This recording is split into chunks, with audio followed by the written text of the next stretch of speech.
விட்டேன், இனி எதுவும் அணுகாது, எந்த தீங்கும் தீண்டாது. இரத்த கோட்டைக்குள்ளே நான் நுழைந்து விட்டேன், இனி எதுவும் அணுகாது, எந்த தீங்கும் தீண்டாது. நேசரின் இரத்தம் என் மேலே நெருங்காது சாத்தான். நேசரின் இரத்தம் என் மேலே நெருங்காது சாத்தான். ஆசமா சிலுவையில் பலியானார், பாவத்தை வென்று விட்டார்.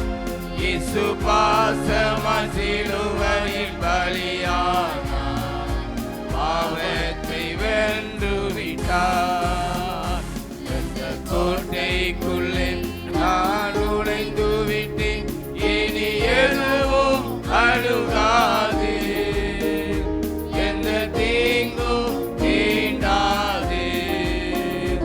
எந்த கோட்டைக்குள்ளே நான் நுழைந்து விட்டேன், இனி எதுவும் அணுகாது, எந்த தீங்கும் தீண்டாது.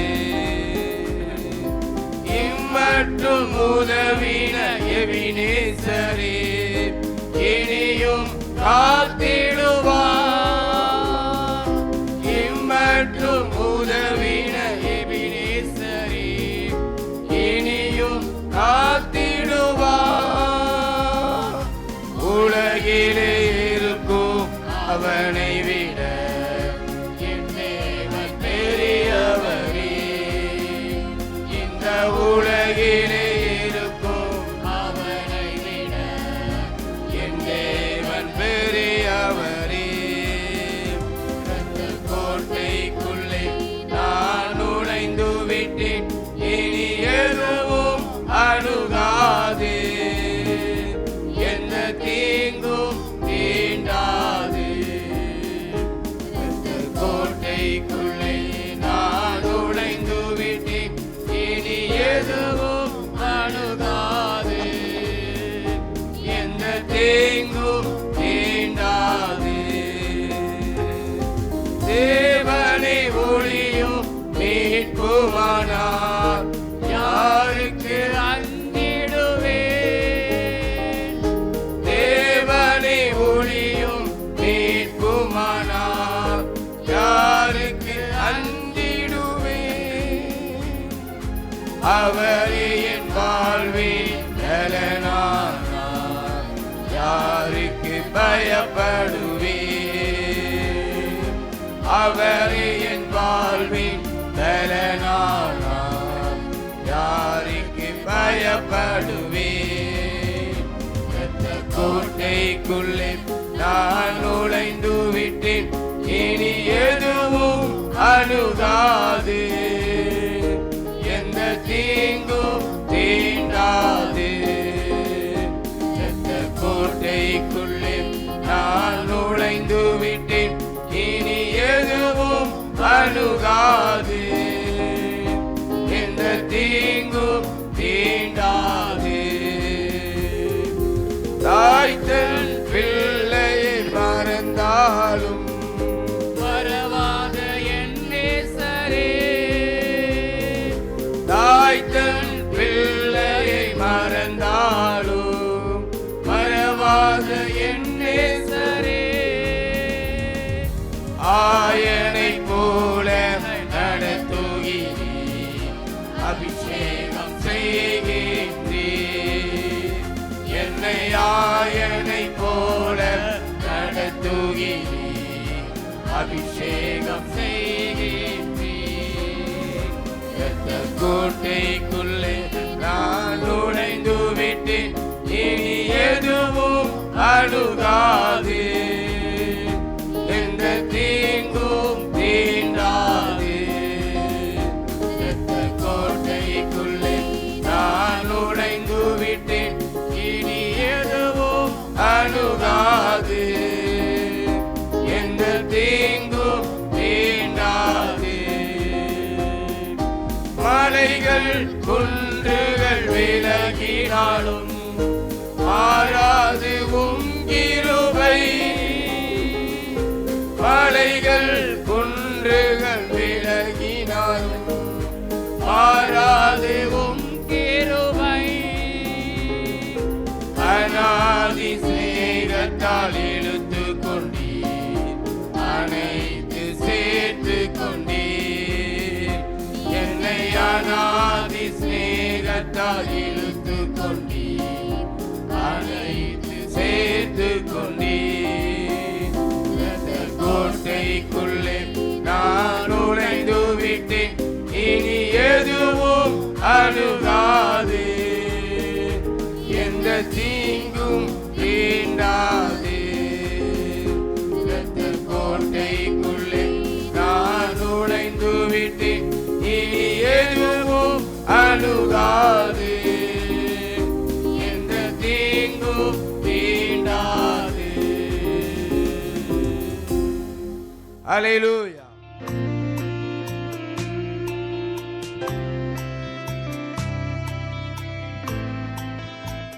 அல்லேலூயா.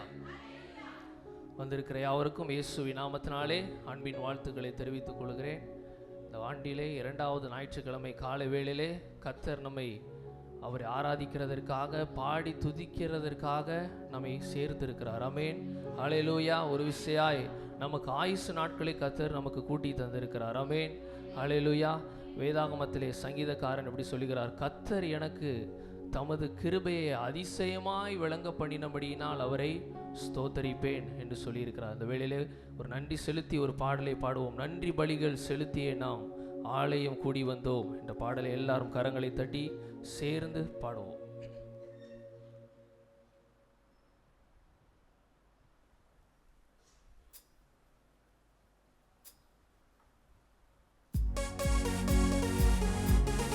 எல்லாரும் கரங்களை தட்டி நன்றி நிறைந்த இருதயத்தோடு இதுவரை பாதுகாத்து வழி நடத்தின தேவனாகிய கர்த்தருக்கு நன்றி செலுத்தி பாடுவோம்.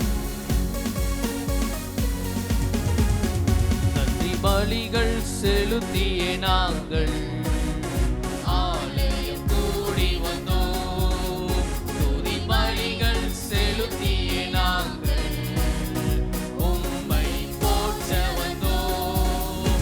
நன்றி பலிகள் செலுத்தியே நாங்கள் ஆலயம் கூடி வந்தோம். துதி பலிகள் செலுத்தியே நாங்கள் உம்மை போற்ற வந்தோம்.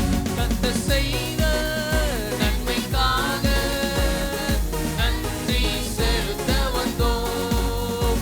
நம்மை மறவா அவர் கிருபை எண்ணியே துதிக்க வந்தோம். சொல்வோம். கர்த்தர் செய்த நன்மைக்காக நன்றி செலுத்த வந்தோம்.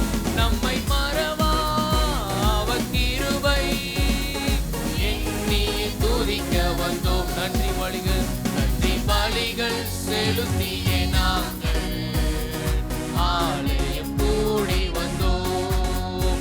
துதி பலிகள் செலுத்தியே நாங்கள் உம்மை போற்ற வந்தோம். நன்றி பலிகள் செலுத்தியே நாங்கள் ஆலயம் கூடி வந்தோம். துதி பலிகள் செலுத்தியே நாங்கள் உம்மை போற்ற வந்தோம். உடன்படிக்கை எனக்கு தந்து உந்தனின் பிள்ளையாய் தெரிந்தெடுத்தீ. மரணத்தின் விளிம்பில் நின்ற என்னை ஜீவனின் பாதையில் திருப்பி விட்டீ. உடன்படிக்கை எனக்கு தந்து அவருடைய பிள்ளையாய் நம்மை தெரிந்தெடுத்தாரே. மரணத்தின் விளிம்பில் நின்று நம்மை ஜீவனை தந்து மீட்டெடுத்தாரே.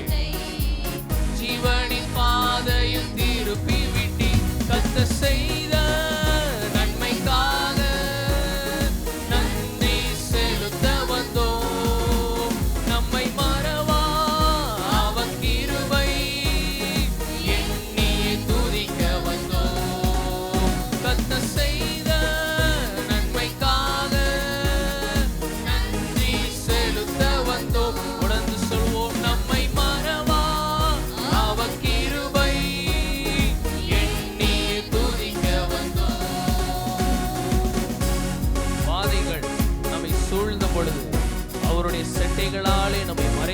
பாதுகாத்தாரே. நம்முடைய பாதைகள் எல்லாவற்றையும் காக்கும்படி தூதர்களை கொண்டு நம்மை பாதுகாத்த தேவனை ஸ்தோத்திரித்து பாடும். வாதைகள் என்னை சூழ்ந்த போது செட்டைகளாலே என்னை மறைத்தீ. பாதைகள் எல்லாம் காக்கும்படி தூதர்கள் அனுப்பி உதவி செய்தீ. வாதைகள் என்னை சூழ்ந்த போது செட்டைகளாலே என்னை மறைத்தீ. பாதைகள் எல்லாம் காக்கும்படி தூதர்கள் அனுப்பி உதவி செய்தி. கர்த்தர் செய்த நன்மைக்காக நன்றி செலுத்த வந்தோம். நம்மை மறவா அவர் கிருபை எண்ணி துதிக்க வந்தோம். கர்த்தர் செய்த நன்மைக்காக நன்றி செலுத்த வந்தோம். நம்மை மறவா அவர் கிருபை எண்ணி துதிக்க வந்தோம். தேவைகள் நெருக்கி நின்ற போது அற்புதமாக பெருக வைத்தீ. கண்ணீரின் பாதையில் திகைத்த போது கண்மணியே என்று என்னை அழைத்தீ. தேவைகள் நெருக்கி நின்ற போது அற்புதமாக பெருக வைத்தீ. கண்ணீரின் பாதையில் திகைத்த போது கண்மணியே என்று என்னை அழைத்தீ. கர்த்தர் செய்த நன்மைக்காக நன்றி செலுத்த வந்தோம். நம்மை மறவா அவர் கிருபை எண்ணி துதிக்க வந்தோம். கரங்களை உயர்த்தி சொல்வோம். கர்த்தர் செய்த நன்மைக்காக நன்றி செலுத்த வந்தோம். நம்மை மறவா அவர் கிருபை எண்ணி துதிக்க. கர்த்தர் செய்த நன்மைக்காக நன்றி செலுத்த வந்தோம். நம்மை மறவா அவர் கிருபை எண்ணி துதிக்க வந்தோம். கர்த்தர் செய்த நன்மைக்காக நன்றி செலுத்த வந்தோம். அவர் கிருபை எண்ணி துதிக்க வந்தோம். நன்றி பலிகள் செலுத்தியே நாங்கள் ஆலயம் கூடி வந்தோம். துதி பலிகள் செலுத்தியே நாங்கள் உம்மை போற்ற வந்தோம். நன்றி பலிகள் செலுத்தியே நாங்கள் ஆலயம் கூடி வந்தோம். துதி பலிகள் செலுத்தியே நாங்கள் உம்மை போற்ற வந்தோம். கர்த்தர் செய்த நன்மைக்காக நன்றி செலுத்த வந்தோம். நம்மை மறவா அவர் கிருபை எண்ணி துதிக்க வந்தோம். கர்த்தர் செய்த நன்மைக்காக நன்றி செலுத்த வந்தோம். நம்மை மறவா அவர் கிருபை எண்ணி துதிக்க வந்தோம். கர்த்தர் நம்முடைய வாழ்விலே நன்மைகளை செய்தபடியால் கர்த்தருக்கு நன்றி செலுத்தும். அப்பா, நன்மைகள் செய்தீரே. வாதைகள் எங்களை சூழ்ந்த பொழுது உம்முடைய செட்டைகளாலே மறைத்து பாதுகாத்தீரே. எங்களுடைய பாதங்கள் கல் மீது இடராதபடிக்கு உம்முடைய தூதர்களை கொண்டு எங்களை காப்பாற்றினீரே. உமக்கு நன்றி அப்பா. எங்கள் தேவைகளை சந்தித்தீரே தகப்படே. உமக்கு நன்றி அப்பா. கண்ணீரின் பாதையிலே நின்ற பொழுது அப்பா எங்களுடைய கண்ணீரை துடைக்கிறவராய் நீர் இருந்தீரே. உமக்கு நன்றி தகப்படே. அப்படியே நன்றி செலுத்தும். ஹalleluya. நன்றி நன்றி நன்றி நன்றி நன்றி இயேசு ராஜா. ஹalleluya ஹalleluya. ஸ்தோத்திரம் ஸ்தோத்திரம் ஸ்தோத்திரம். மரணத்தின் விளிம்பில் நின்ற நம்மை ஜீவனின் பாதையில் திருப்பி விட்டார். ஆமென். ஹalleluya. இது ஆவிக்குரிய வாழ்க்கையிலும் சரி, பூமிக்குரிய வாழ்க்கையிலும் சரி. ஆமென். ஹalleluya. நித்திய மரணத்திற்காக செல்ல வேண்டிய நம்மை அவருடைய இரத்தத்தினாலே மீட்டெடுத்து நித்திய ஜீவனை நமக்கு தந்திருக்கிறார். ஆமேன். எத்தனை பாக்கியத்தை நாம் பெற்றிருக்கிறோம். ஆமேன். இந்த உலகத்திலே 800 கோடி பேருக்கு அதிகமான பேர் இருக்கிறாங்க. ஆனால் கொஞ்சம் பேரை தான் அவர் தெரிந்தெடுக்கிறார். அந்த தெரிந்தெடுக்கப்பட்ட கூட்டத்திலே நாம் இருக்கிறது பெரிய கிருபை. ஆமேன். அல்லேலூயா. அந்த கிருபையை நம்முடைய வாழ்க்கையில தேவன் தந்திருக்கிறார். இன்னும் முறையை சேர்ந்து பாடும். உடன்படிக்கை எனக்கு தந்து உந்தனின் பிள்ளையா என்னை தெரிந்தெடுத்தீங்களே அப்பா, மரணத்தின் விளிம்பில் இருந்த என்னை ஜீவனின் பாதையில் திருப்பி விட்டீர் என்று சொல்லி இந்த முதல் ஸ்டான்ஸாக மாற்றம் எல்லாரும் உணர்ந்தவர்களாய் சேர்ந்து பாடும். உடன்படிக்கை எனக்கு தந்து உந்தனின் பிள்ளையாய் தெரிந்தெடுத்தீ, மரணத்தின் விளிம்பில் நின்ற என்னை ஜீவனின் பாதையில் திருப்பி விட்டீ. உடன்படிக்கை எனக்கு தந்து எல்லாரும் உணர்ந்து பாடும். அவருடைய பிள்ளையாய் நம்மை தெரிந்தெடுத்திருக்கிறார். அப்பா பிதாவை என்று கூப்பிடக்கூடிய புத்திர சுவிகாரத்தை நமக்கு தந்திருக்கிறார். திருப்பி விட்டீ. உடன்படிக்கை எனக்கு தந்து உந்தனின் பிள்ளையாய் தெரிந்தெடுத்தீ, மரணத்தின் விளிம்பில் நின்ற என்னை ஜீவனின் பாதையில் திருப்பி விட்டீ. உடன்படிக்கை எனக்கு தந்து உந்தனின் பிள்ளையாய் தெரிந்தெடுத்தீ, மரணத்தின் விளிம்பில் நின்ற என்னை ஜீவனின் பாதையில் திருப்பி விட்டீ. கர்த்தர் செய்த நன்மைக்காக நன்றி செலுத்த வந்தோ, நம்மை மறவா அவர் கிருபை எண்ணியே துதிக்க வந்தோம். கர்த்தர் செய்த நன்மைக்காக நன்றி செலுத்த வந்தோம், நம்மை மறவா அவர் கிருபை எண்ணியே துதிக்க வந்தோம். மறுபடியும் கர்த்தர் செய்த நன்மைக்காக நன்றி செலுத்த வந்தோம், நம்மை மறவா அவர் கிருபை எண்ணியே துதிக்க வந்தோம். கர்த்தர் செய்த நன்மைக்காக நன்றி செலுத்த வந்தோம், நம்மை மறவா அவர் கிருபை எண்ணியே துதிக்க வந்தோம். தேவைகள் நெருக்கி நின்ற போது அற்புதமாக பெருக வைத்தீ, கண்ணீரின் பாதையில் திகைத்த போது கண்மணியே என்று என்னை அழைத்தீ. தேவைகள் நெருக்கி நின்ற போது அற்புதமாக பெருக வைத்தீ, கண்ணீரின் பாதையில் திகைத்த போது கண்மணியே என்று என்னை அழைத்தீ. கர்த்தர் செய்த நன்மைக்காக நன்றி செலுத்த வந்தோம், நம்மை மறவா அவர் கிருபை எண்ணியே துதிக்க வந்தோம். கர்த்தர் செய்த நன்மைக்காக நன்றி செலுத்த வந்தோம், நம்மை மறவா அவர் கிருபை எண்ணியே துதிக்க வந்தோம். ஹல்லேலூயா. ஆமென். ஹல்லேலூயா. கர்த்தர் நம்முடைய வாழ்விலே அதிசயங்களை செய்திருக்கிறார், நன்மைகளை செய்திருக்கிறார். அவர் நம்மை தலை குனிய செய்கிற தேவன் அல்ல, நம்மை தலை நிமிர செய்கிற தேவனாயிருக்கிறார். ஆமென். ஹல்லேலூயா. என் ஜனங்கள் ஒருபோதும் வெட்கப்படுகிறதில்லை என்று கர்த்தர் சொல்லுகிறார். அவருடைய ஜனங்களாகிய நாம் ஒருபோதும் தலை குனிகிறவர்களாய் இல்லை, தலை நிமிர்ந்தவர்களாய் நாம் இருக்க போகிறோம். ஆமென். ஹல்லேலூயா.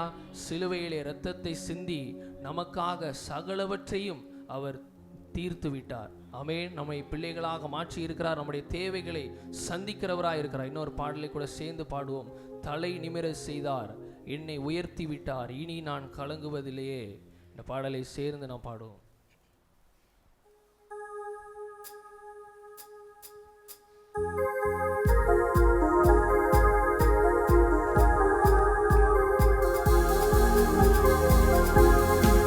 எல்லா கரங்களை தாண்டி அவருடைய கிருபையினாலே நம்மை உயர்த்தி இருக்கிறார்.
சிறுமையை சீதைத்திட்டார் ராஜனே, வெறுமையை வேரோடு அறுத்திட்டார் வெற்றியின் தேவனே.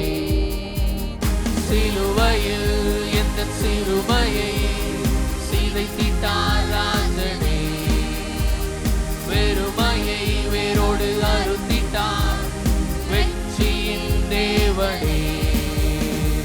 கைகளில் பாய்ந்த ஆணியால் என் கரம் பிடித்தாரே, இரத்தம் பாய்ந்த தம் காலினால் என்னை நடக்க செய்தாரே. கைகளில் பாய்ந்த ஆணியால் என் கரம் பிடித்தாரே, இரத்தம் பாய்ந்த தம் காலினால் என்னை நடக்க செய்தார். கரங்களை உயர்த்தி நம் கர்த்தர் நல்லவரே, ஓஹோ நம் கர்த்தர் நல்லவரே, கர்த்தர் நல்லவர், நம் கர்த்தர் நல்லவரே, ஓஹோ நம் கர்த்தர் நல்லவர், நல்லவர், நம் கர்த்தர் நல்லவரே, ஓஹோ நம் கர்த்தர் நல்லவரே, நம் கர்த்தர் நல்லவரே, ஓஹோ நம் கர்த்தர் நல்லவரே. கூகைதனில் ஒளிந்து கிடந்தேனே, அரண்மனை தந்தாரே, வெட்கத்தை அவர் மாற்றினார், நம்பினேன் விடுவித்தார். கூகைதனில் ஒளிந்து கிடந்தேனே, அரண்மனை தந்தாரே, வெட்கத்தை அவர் மாற்றினார், நம்பினேன் விடுவித்தார். எதிரிகள் முன்புயர்த்தினார், என் தலையை நிமிர செய்தார். உத்தமம் அவர் வார்த்தைகள், செய்கைகள் சத்தியம். எதிரிகள் முன்புயர்த்தினார், என் தலையை நிமிர செய்தார். உத்தமம் அவர் வார்த்தைகள், செய்கைகள் சத்தியம். நம் கர்த்தர் நல்லவரே, ஓஹோ நம் கர்த்தர் நல்லவரே, கர்த்தர் நல்லவர், நம் கர்த்தர் நல்லவரே, ஓஹோ நம் கர்த்தர் நல்லவரே, நம் கர்த்தர் நல்லவரே, ஓஹோ நம் கர்த்தர். அப்படி எல்லாரும் முழங்கார் படியிட்டு நம் கர்த்தர் நல்லவரே, எல்லாரும் முழங்கார் படியிட்டு நல்ல தேவனை, நல்ல கர்த்தரை உயர்த்தி பாடுவோம். நம் கர்த்தர் நல்லவரே, ஓஹோ நம் கர்த்தர் நல்லவரே, நம் கர்த்தர் நல்லவரே,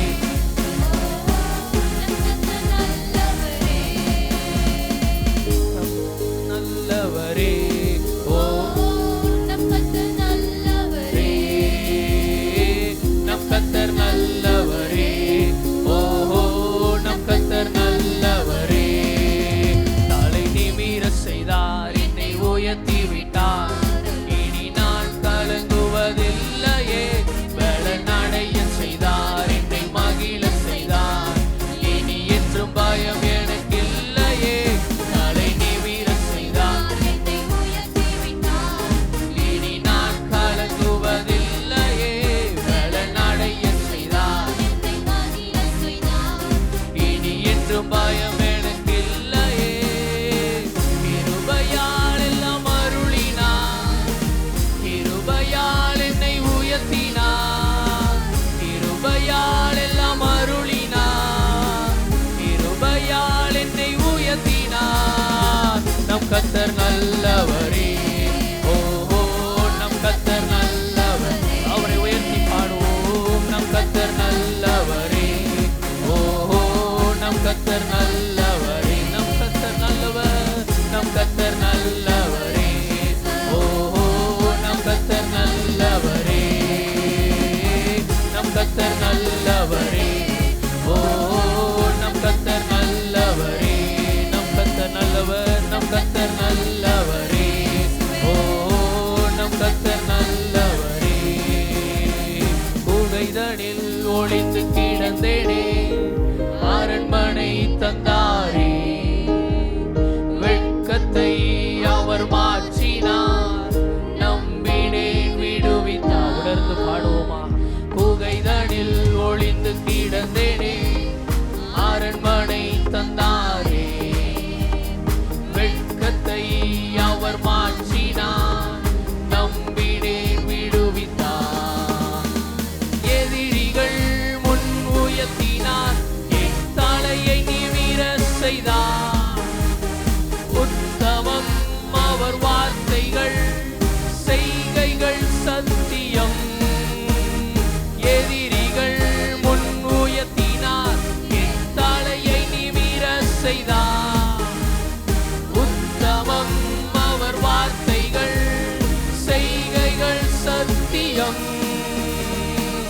நம் கர்த்தர் நல்லவரே.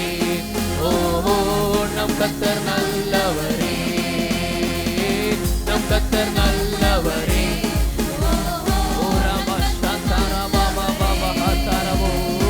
நம் கர்த்தர் நல்லவரே. ஓஹோ நம் கர்த்தர் நல்லவரே, நம் கர்த்தர் நல்லவர், நம் கர்த்தர் நல்லவரே. ஓஹோ நம் கர்த்தர் நல்லவரே.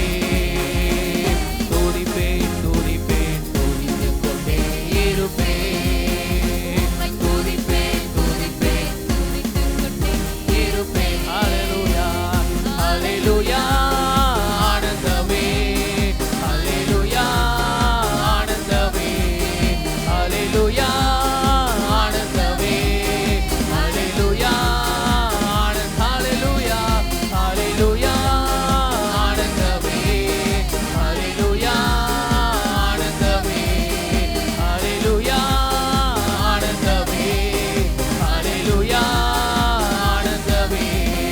துதிப்பேன் துதிப்பேன் துதித்துக் கொண்டே இருப்பேன், துதிப்பேன் துதிப்பேன் துதிப்பேன் துதிப்பேன்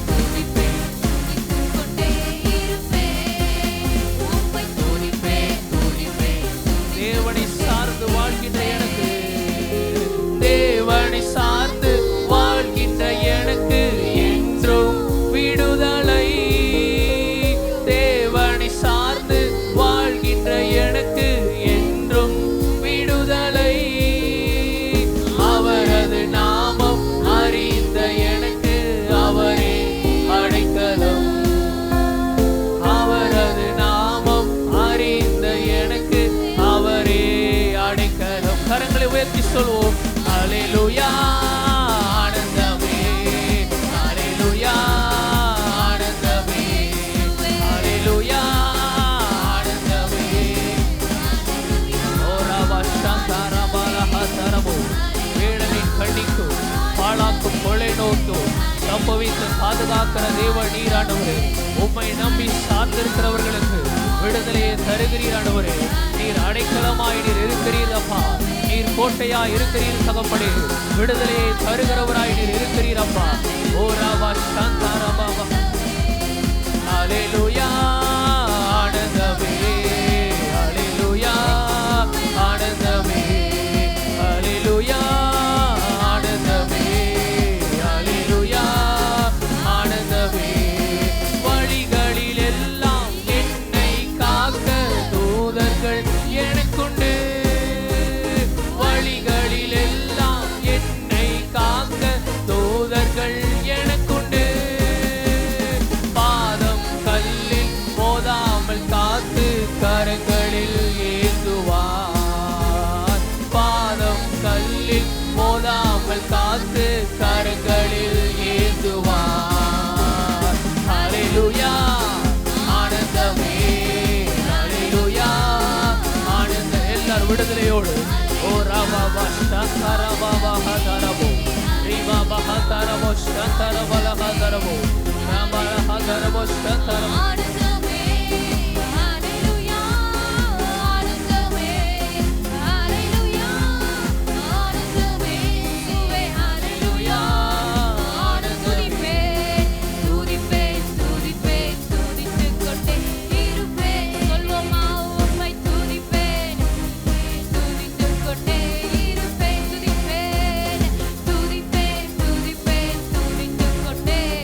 வாய்களை திறந்து உம்மை துதிப்பேன்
விசுவாசம், துதிக்க துதிக்க ஒரு ஜெயம், துதிக்க துதிக்க எல்லா பாவத்தை மேற்கொள்ள முடியும். துதிக்க துதிக்க பிசாசானவன் ஓடி போவான். நல்ல கரங்களை தட்டி ஆவியில நிரம்பி ஆமென். எங்களை வழிகளெல்லாம் பாதுகாக்கிற தெய்வமாய், எங்க பாதம் கல்லில் மோதாமல் எங்களை காக்கிற தெய்வமே, உம்மை நாங்கள் துதிப்பேன் துதிப்பேன் துதிப்பேன் துதிப்பேன் துதிப்பேன். இன்னும் இன்னும் இன்னும் முழுபலத்தோடு இயேசுவே உம்மை நான் துதிப்பேன். என்ன வந்தாலும், சோர்வு வந்தாலும், பலவீனம் வந்தாலும், வியாதி வந்தாலும் நான் துதிப்பேன் துதிப்பேன் துதிப்பேன் துதிப்பேன் துதிப்பேன்.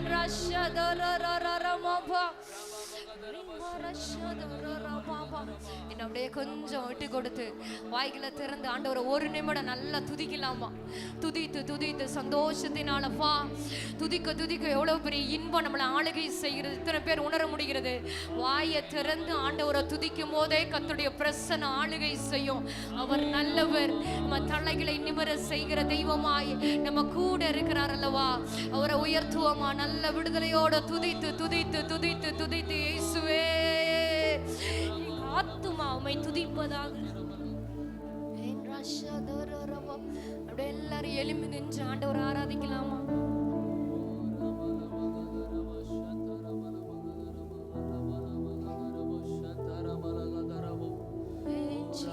எல்லாரும் கண்களை மூடி, சின்ன பிள்ளைங்கள்ல இருந்து வெளியில இருக்கிற வரைக்கும் எல்லாரும் கண்களை மூடி, யாரும் கண்களை திறக்க வேண்டாம். ஆண்டவர் நம்மோடு இடைபடுகிற நேரம், நம்மோடு பேசுகிற நேரம், நீங்க ஆண்டவரோடு பேசுகிற நேரம், அவரை உயர்த்துகிற நேரம். எல்லாரும் கண்களை மூடலாமா? எல்லாரும் எல்லாரும் கண்களை மூடி இயேசுவை நோக்கி பார்த்தப்பா, தூய ஆவியாகி உங்க பிரசன்னத்தினால் எங்களை நிரப்பிடுங்க. வாய்களை திறந்து உங்க இருதயத்தை ஆண்டவருக்கு நேரா கொண்டு வந்து உங்க ஆவி, ஆத்துமா, சரீரத்தை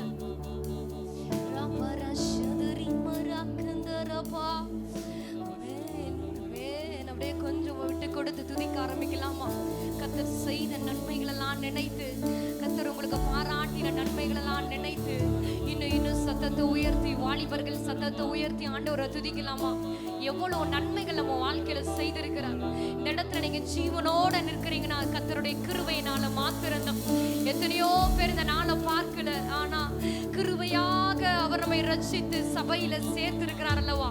தம்முடைய பிள்ளையாய் மாற்றி இருக்கிறார் அல்லவா? எத்தனை பேரால உணர முடிகிறது கர்த்தருடைய பிரசன்னத்தை? அவர் பலமாய் நம்மை ஆளுகை செய்து கொண்டிருக்கிறார். கொஞ்சம் விட்டு கொடுத்து ஆண்டவரை உயர்த்தி, எந்த இடத்துல இருந்தாலும் நான் இயேசுவை உயர்த்த ஆலயத்துக்கு வந்திருக்கிறேன், அவரை தொழுது கொள்வதற்காக வந்திருக்கிறேன். ஏதோ நின்று விட்டு கடமைக்காக நின்று போவதற்காக இல்ல, நான் ஆண்டவரை முழு இருதயத்தோடு துதிப்பதற்காக வந்திருக்கிறேன்னு சொல்லி நீங்க ஆண்டவர் உங்களுக்கு செய்த நன்மைகளை நினைத்து உங்க வாழ்க்கையில, தனிப்பட்ட வாழ்க்கையில ஒரு பாவத்தில் இருந்தோம், சாபத்தில் இருந்தோம், அடிமைத்தனத்தில் இருந்தோம், நம்மளை மீட்டெடுத்ததை நினைத்து அப்படியே ஆண்டவருக்கு நன்றி செலுத்துவோம்.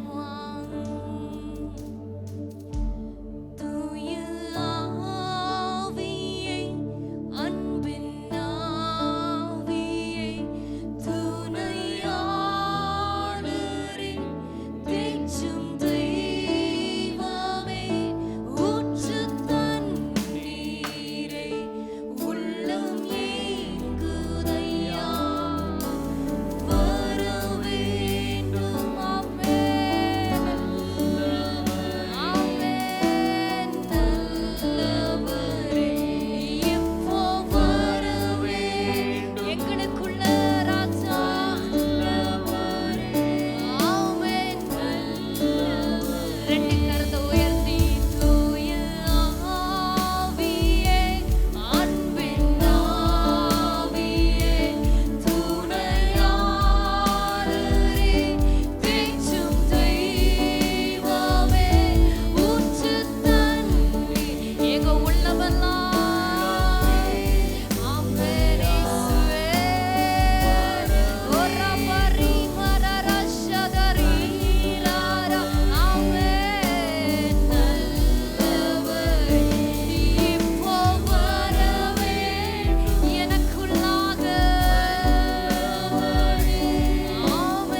ரெண்டு கரத்தை உயர்த்தி ஆண்டவரை நல்லா பிரைஸ் பண்ணி ஆண்டவரை துதித்து துதித்து துதித்தப்பா எவ்வளவு நல்லவரா எங்க வாழ்க்கையில இருந்திருக்கிறீங்க. நாங்க என்னைக்கோ அழிந்து போயிருக்கணும், எங்க ஜீவன் என்னைக்கோ மாய்த்து போயிருக்கணும்பா. ஆனா எங்களை கிருபையாக தேடி வந்து ரட்சித்தீரே. உங்க மகா அன்பு பெரியது, உங்க அன்பு பெரியது, உங்க அன்பு பெரியது. ராஜா இப்போ வர வேண்டும்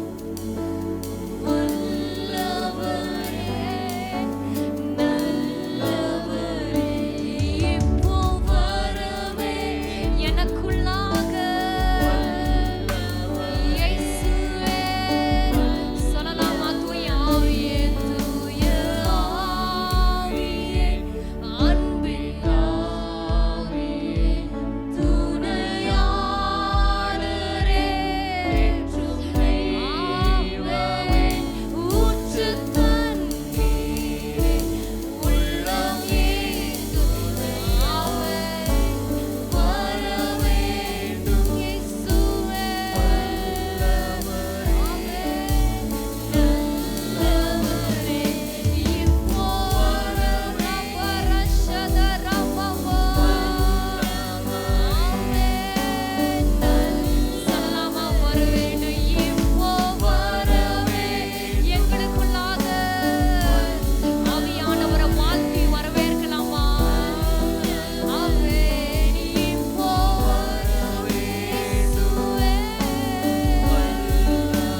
உலகத்தின் பிள்ளைகளா இருந்தோம், அந்தகாரத்தின் பிள்ளைகளா இருந்தோம். ஆனா ஆச்சரியமான ஒளியின் இடத்திற்கு நம்மளை வரவழைத்து ஒளியின் பிள்ளைகளாய் நம்மை மாற்றி நமக்குள்ள ஒரு வெளிச்சத்தை கொடுத்திருக்கிறார் அல்லவா? எத்தனை பேர் என்னை ஆண்டவர் வெளிச்சமாய் மாற்றி இருக்கிறார். நான் அப்பான்னு சொல்லி கூப்பிடத்தக்கதான் ஒரு பாக்கியத்தை கொடுத்திருக்கிறார். இந்த உலகத்தின் தகப்பனை காட்டிலும் அதிக அன்பு கொண்டவர் இயேசு. ஆமென். உயர்த்தியப்பா உண்மை நாங்கள் அன்பு செய்வோமே. இந்த ஆராதனையின் கடைசி நேரங்கள்ல உங்க ஆவி ஆத்துமா சரீரத்தை ஆண்டவருக்கு நேரா கொண்டு வந்து அர்ப்பணிக்கலாமா?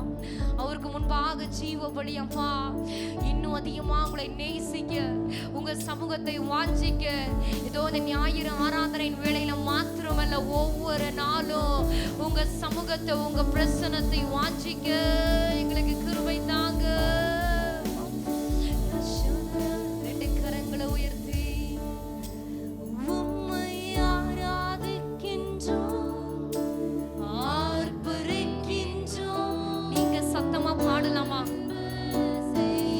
சத்தத்தை இன்னும் உயர்த்தி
பிரசன்னத்தை தேட, இன்னும் இன்னும் இன்னும் உமக்காக எழும்ப, இன்னும் பெரிய காரியங்களை செய்ய ஒரு புதிய கிருபையினால, ஒரு புதிய பலத்தினால ஆளுகை செய்திருங்க. நல்ல கரங்களை தட்டி பெற்றுக் கொள்ளலாமா?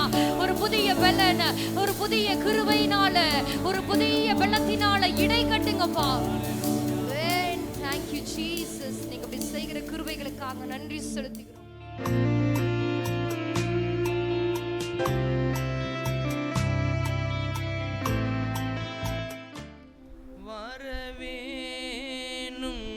எனதரசே மனுவேல் இஸ்ரவேல் சிரசே அருணோதயமே ஒளி பிரகாச அசரீரிவோ ரே சருவே சாவரவேனும் எனதரசே மனுவேல் இஸ்ரவேல் சிரசே வேதா கருணாகரா மெய்யான பராபரா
இன்னைக்கு 3 ஹெட்டிங்கில் சிந்திக்க போகிறோம். முதல்ல அதை சொல்லிடுறேன், ஏன்னா இந்த மெசேஜுக்கு அப்படி சொன்னால் தான் சரியாக இருக்கும். 3 ஹெட்டிங்கில் நாம் இன்றைக்கி தியானிக்க போகிறோம். இந்த 3 ஹெட்டிங்கில் ஏதோ ஒரு ஹெட்டிங்கில் நாம் இருந்தால் ஆகணும். முதல் ஹெட்டிங் உணர்வில்லாத இருதயம். உணர்வில்லாத இருதயம். 2வது ஹெட்டிங் உணர்வுள்ள இருதயம் இருந்தும் கர்த்தரிடம் செல்லாதவர்கள். உணர்வில்லாத இருதயம். 2வது உணர்வுள்ள இருதயம் இருந்தும் கர்த்தரிடம் செல்லாதவர்கள். 3வது உண்மையிலேயே உணர்வுள்ள இருதயம் உள்ளவர்கள். இந்த 3 கூட்டத்தாரும் நம்ம சபையிலும் இருக்கிறாங்க, எல்லா சபைகளிலும் இருக்கிறாங்க. உணர்வில்லாத இருதயம் இல்லைங்க, நம்ம சபையில் அப்படிலாம் கிடையாதுங்க. 2வது இப்படி தப்பாக நினைக்கிறீங்களே, உணர்வு எங்களுக்கு உண்டுங்க அப்படின்னு சொல்கிறீங்களா? அப்படி இருந்தீங்கன்னா நீங்கள் 2வது குரூப்பில் இருக்கிறீங்க. 2வது உணர்வு இருக்குது. ஆனால் உண்மையிலே தேவன் விரும்புகிறது என்னென்னா உணர்வுள்ள இருதயம். உண்மையிலே உணர்வுள்ள இருதயம் நமக்கு வேணும். சரி, இன்றைக்கி நம்ம சிந்திப்போம். முதல்ல இருந்து நம்ம வருவோம். முதலாவதாக உணர்வில்லாத இருதயம். உணர்வில்லாத இருதயம். முதல்ல வாசிங்க ஓசியா 4:14. ஓசியா தானியலுக்கு அடுத்தது இருக்கு.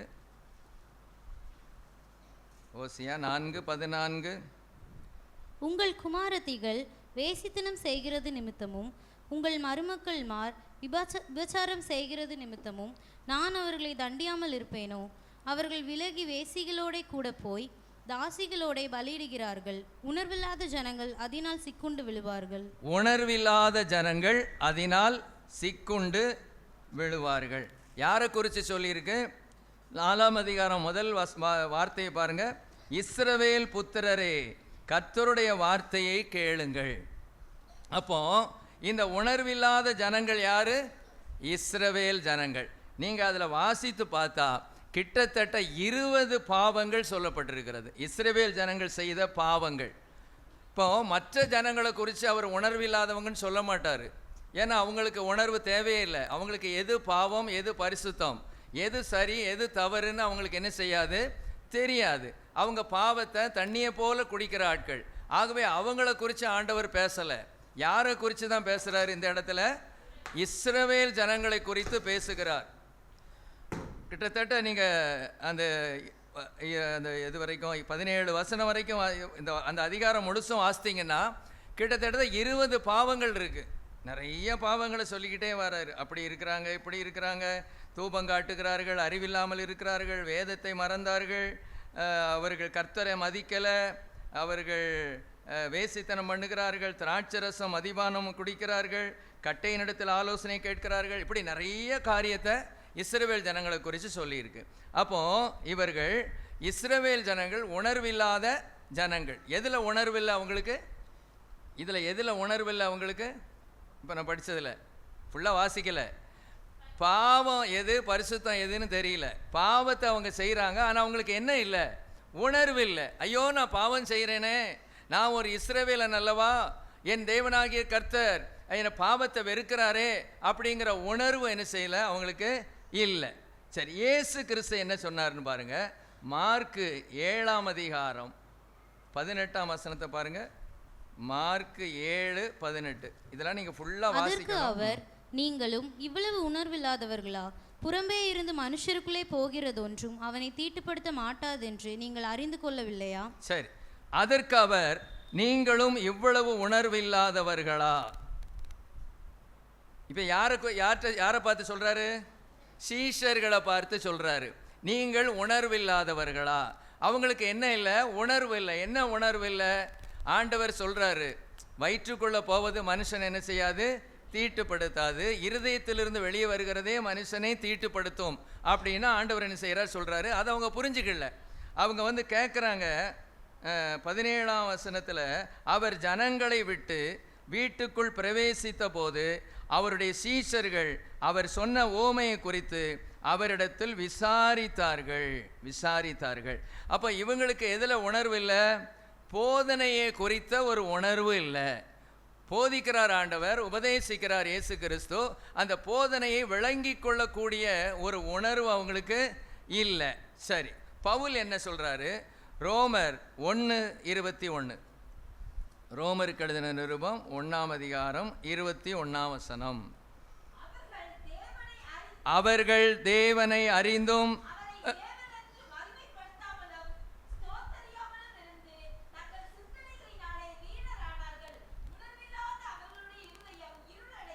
சுவிட்ச் ஆன் பண்ணியிருக்கா? அவுட் ஆயிடுச்சு.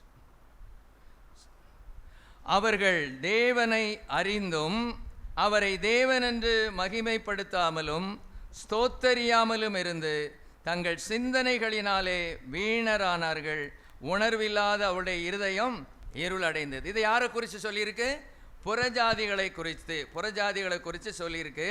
அவர்கள் தேவனை அறிந்தும் தேவன் என்று மகிமைப்படுத்தாமலும். இன்னைக்கு நான் சொன்ன ஆலோசனை இங்கே வந்துட்டு, இந்த சின்ன பிள்ளைகள்லாம் தேவனை அறிஞ்சிருக்காங்களா இல்லையா? அறிஞ்சிருக்காங்க. பெரியவர்களாகிய நாம் தேவனை அறிஞ்சிருக்கிறோமா இல்லையா?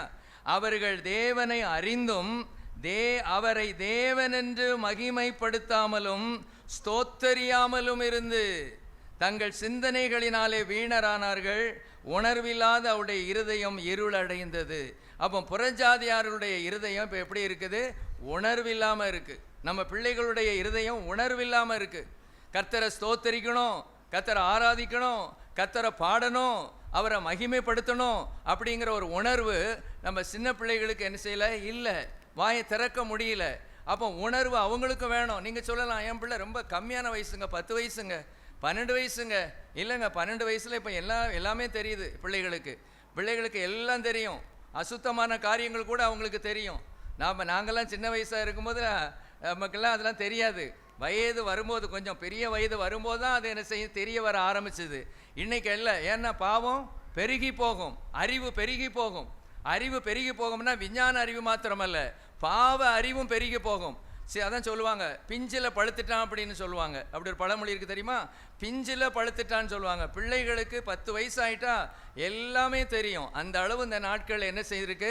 வளர்ச்சி இருக்கிறது. பாவமும் வளருகிறது, பரிசுத்தமும் வளருகிறது. சரி, இப்போ நம்ம வேதத்திலிருந்து நம்ம பார்க்க போகிறோம்.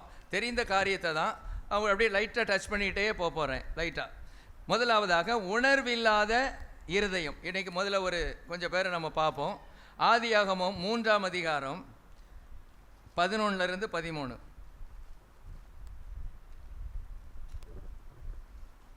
சாமிகளா,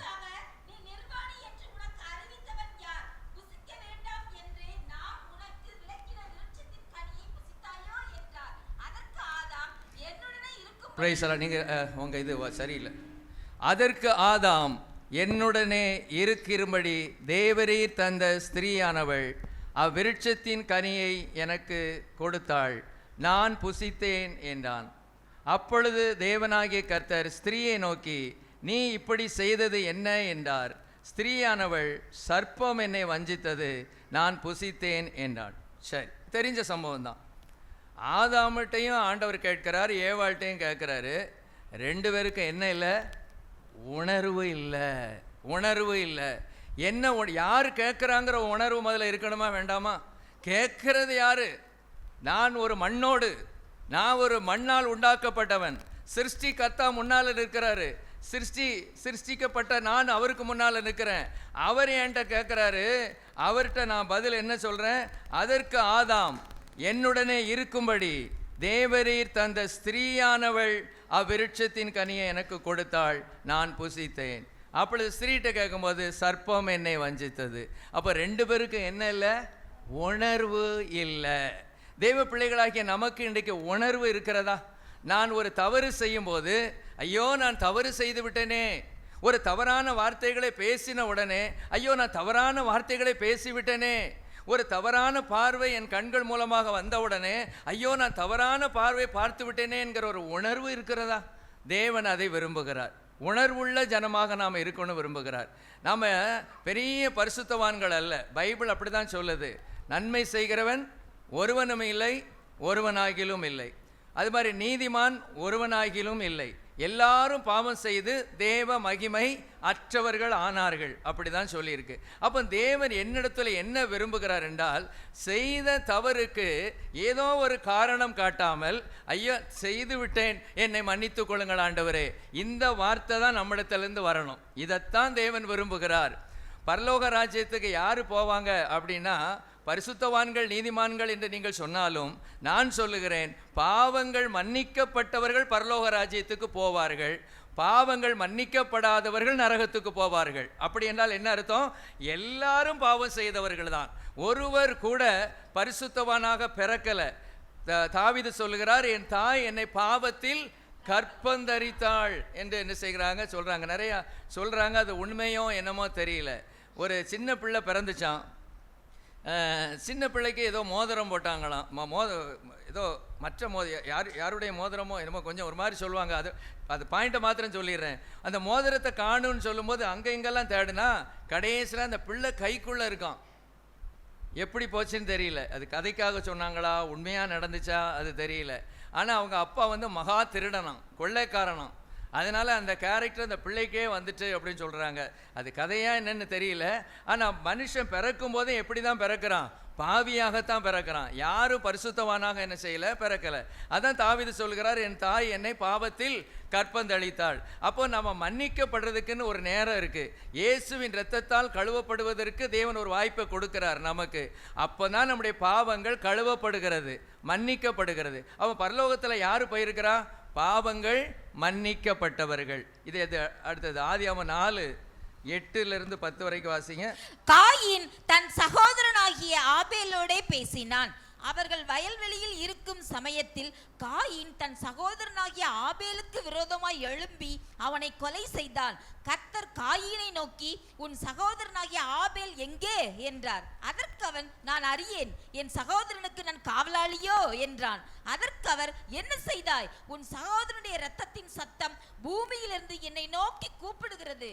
பிரைஸ் தி லார்ட், ஹல்லேலூயா, ஸ்தோத்திரம். இந்த இடத்துலையும் காயினுக்கு முன்னால யார் நிற்கா? தேவனாகிய கர்த்தர் நிற்கிறார்.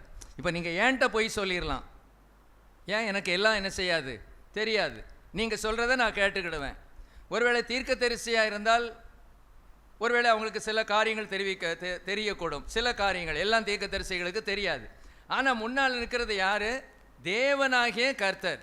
அவர் கேட்குறாரு, உன் சகோதரனாகிய ஆபேல் எங்கேன்னு கேட்குறாரு. அதற்கு அவன், நான் அறியேன், என் சகோதரனுக்கு நான் காவலாளியோ என்றான். ஆண்டவர் உங்கள்கிட்ட கேட்டால் நீங்கள் இப்படி பதில் சொல்லுவீங்களா? கண்டிப்பாக சொல்ல மாட்டோம். நாம் கண்டிப்பாக சொல்ல மாட்டோம். ஏன்னா நமக்கு நல்ல விவரம் தெரியும். முன்னால் இருக்கிறது யார்? தேவனாகிய கர்த்தர். உலகத்தை சிருஷ்டித்தவர், என்னையும் சிருஷ்டித்தவர், அண்ட சராசரங்களை ஆட்சி செய்து கொண்டிருக்கிறவர், ஆளுகை செய்கிறவர். ஆகவே அவர்கிட்ட நம்ம கண்டிப்பாக என்ன செஞ்சிருவோம்?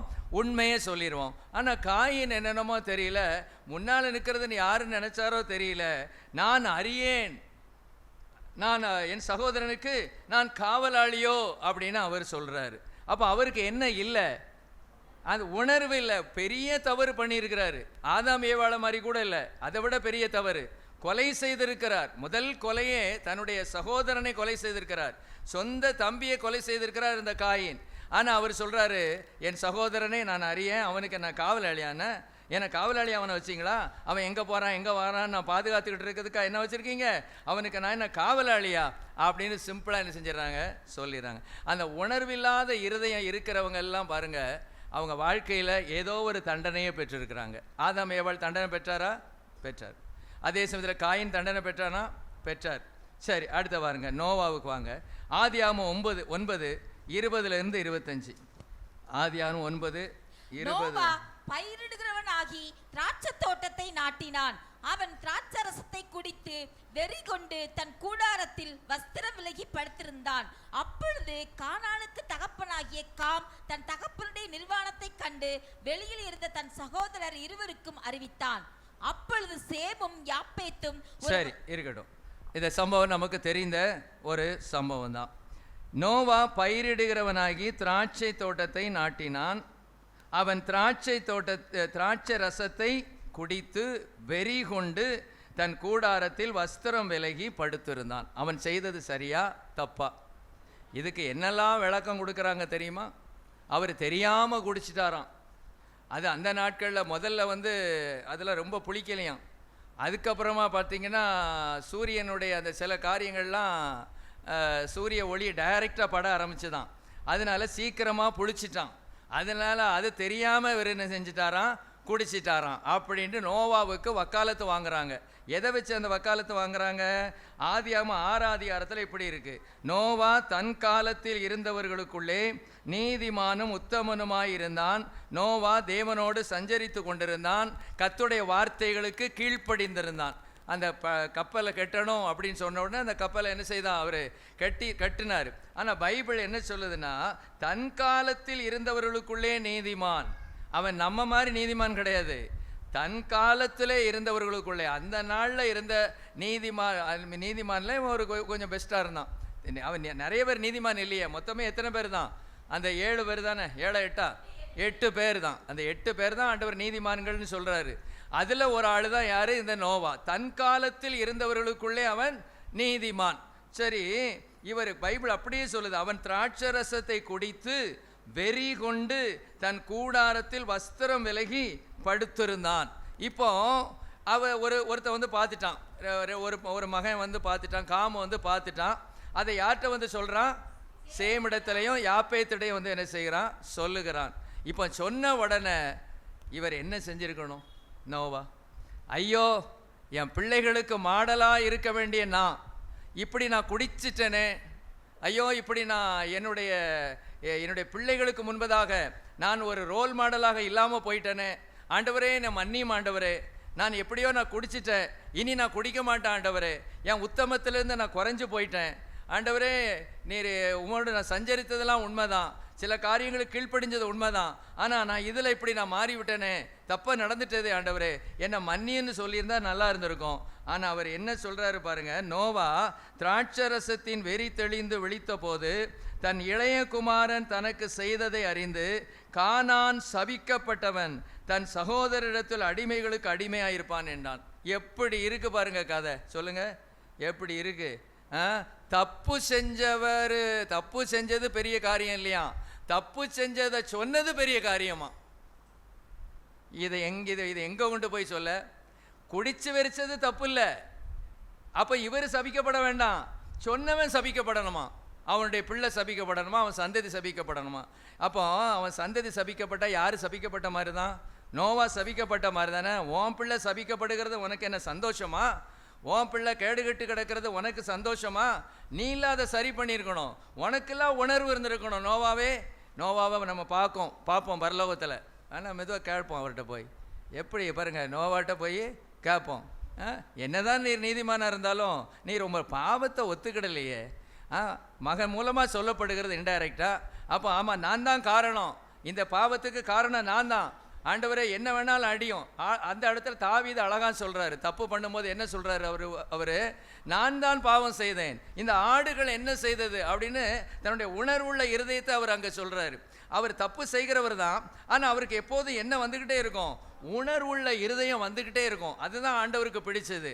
இந்த இடத்துல நோவாவை குறித்து பார்க்கும்போது தண்ணி அடிச்சுட்டு ஓவர் டோப். ஆகவே தான் இப்போ என்ன ஆகி போச்சு, வஸ்திரம் விலகி போனது கூட அவருக்கு என்ன செய்யல தெரியல. நிர்வாணமாக என்ன செய்கிறாரு, கிடக்கிறாரு. ஆனால் அவருக்கு தேவனிடத்தில் அதை ஒத்துக்கொண்டு பாவ அறிக்கை செய்து தன்னை சரிப்படுத்தி கொள்ளுகிற ஒரு உணர்வுள்ள இருதயம் அவருக்கு இல்லை. ஆத்திரமும் கோபமும் வந்து அவருடைய பேரனை சபிக்கிறார். கானான் சபிக்கப்பட்டவன். எப்படி சொல்றாரு பாருங்க, காம் சபிக்கப்பட்டவன் தானே சொல்லணும், அப்படியும் சொல்லலை, கானான் சபிக்கப்பட்டவன். கானான் சபிக்கப்படும் போது யாரை ரொம்ப அதை பாதிக்கும், காம பாதிக்கும். என் குற்றத்தை வெளியே சொன்னவன் நல்லா இருக்கக்கூடாது, என் குற்றத்தை வெளியில் சொன்னவன் நல்லா இருக்கக்கூடாது, ஆனால் குற்றம் செய்த இவர் மாத்திரம் நல்லா இருக்கணுமா? எப்படி இது இருக்கு? இப்படி இது சரி கிடையாது. அப்போ நோவாவுக்கு என்ன இல்லை, உணர்வுள்ள இருதயம் இல்லை.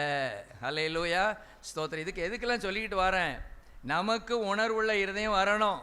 அதுக்கு தான். உணர்வில்லாத இருதயம் இருந்துச்சுன்னா அங்கே கண்டிப்பாக தண்டனை தான். இவர் தப்பு பண்ண தண்டனை யாருக்கு போகுது, இவருடைய சந்ததிக்கு போகுது. நம்முடைய சந்ததி இப்படி நாசமாக போகிறது நமக்கு நல்லதா?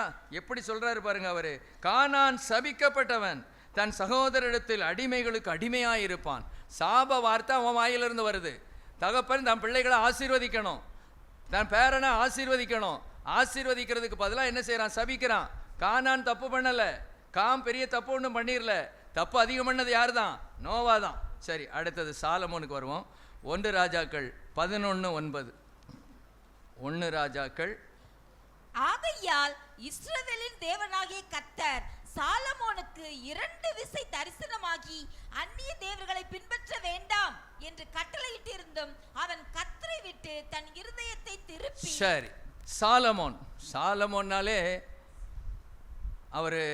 அவரை எதுக்காக நம்ம மதிப்போம்? அவருக்கு தேவன் கொடுத்த ஞானம், தேவன் அவருக்கு கொடுத்த ஞானம். இப்போ ஆண்டவர் என்ன சொல்றாரு? கர்த்தர் சாலமோனுக்கு 2 விசை தரிசனமாகிறார். இப்போ நம்ம பார்த்ததெல்லாம், அதாவது உணர்வு இல்லை இருதயம் தன்னால் வரணும்னு சொல்லலை. யாரோ ஒருவர் அவங்ககிட்ட சொல்லுவாங்க, சொன்ன பிறகும் உணர்வு வரலை. அப்படி தான் நான் எடுத்திருக்கிறேன் அந்த 5 பேரை. பாவம் செய்த எல்லாருக்குமே உணர்வு வரணும். இப்போ ஆதாம் ஏவாள் தப்பு பண்ணாங்க, ஆண்டவர் வந்து பேசுகிறாரு, சொன்ன பிறகாவது தன்னை சரிப்படுத்தி இருக்கணும், உணர்வு வந்திருக்கணும். உணர்வு இல்லை. அதே மாதிரி தான் காயின், உணர்வு இருக்குதான்னு பார்க்க தான் வந்து கேட்குறாரு, அவருக்கும் உணர்வு இல்லை. நோவாவுக்கு யார் மூலமாக கர்த்தர் உணர்த்துகிறார்? அவருடைய மகன் மூலமாக உணர்த்துகிறார். அவருக்கு என்ன இல்லை? உணர்வு இல்லை. இந்த இடத்துல சாலமோன்ட்ட ஆண்டவர் தரிசனத்தில் நேரடியாக பேசுகிறார். எத்தனை தடவை பேசுகிறாரு? 2 தடவை பேசுகிறார். சாலமோனுக்கு 2 விசை அவர் என்ன செய்கிறார்? தரிசனமாகிறார். எதுக்காக? அந்நிய தேவர்களை பின்பற்ற வேண்டாம் என்று கட்டளையிட்டிருந்தோம். அவன் கர்த்தரை விட்டு தன் இருதயத்தை திருப்பி அவர் கற்பித்ததை கை கொள்ளாமற் போனதினால் கர்த்தர் அவன் மேல் கோபமானார். அப்போ நான் பாவம் செய்யும் போது கர்த்தர் என்னை மணத்த மாட்டாரு, கோபந்தான் படுவார்.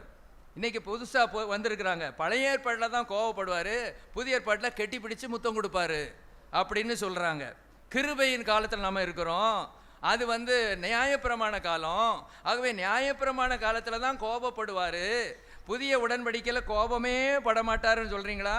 பெரிய நரகத்தை ஆயத்தம் பண்ணி வச்சிருக்கிறாரு மனம் திரும்பாதவர்களுக்காக, உணர்வில்லாதவர்களுக்காக. ஆனால் எனக்காகவும் உங்களுக்காகவும் அதை ஏற்படுத்தலை. அவர் என்ன சொல்கிறாரு? பிசாசுக்காகவும் அவன் தூதர்களுக்காகவும் உண்டு பண்ணின அந்த நரகத்திலே போங்கள்னு தான் சொல்கிறாரு. எனக்காகவும் உங்களுக்காகவும் மனுக்குலத்துக்காக அவர் உண்டு பண்ணலை. அது யாருக்காக உண்டு பண்ணினாரு? பிசாசுக்காகவும் அவன் தூதனுக்காகவும். அப்போ இன்னைக்கும் கூட தேவன் கோபப்படுவார். அந்த கோபம் நம்மீது விழாமல் இருப்பதற்காகத்தான் இயேசு கிறிஸ்து வலது பார்சத்தில் உட்கார்ந்து கொண்டு பரிந்து பேசி கொண்டிருக்கிறார். ஹல்லேலூயா. பாருங்க, அதாவது ஆபேலின் ரத்தம் எப்படி பேசிச்சது? என்ன பேசிச்சது? தேவனை நோக்கி பேசிச்சுன்னு பைபிளில் சொல்லியிருக்கு.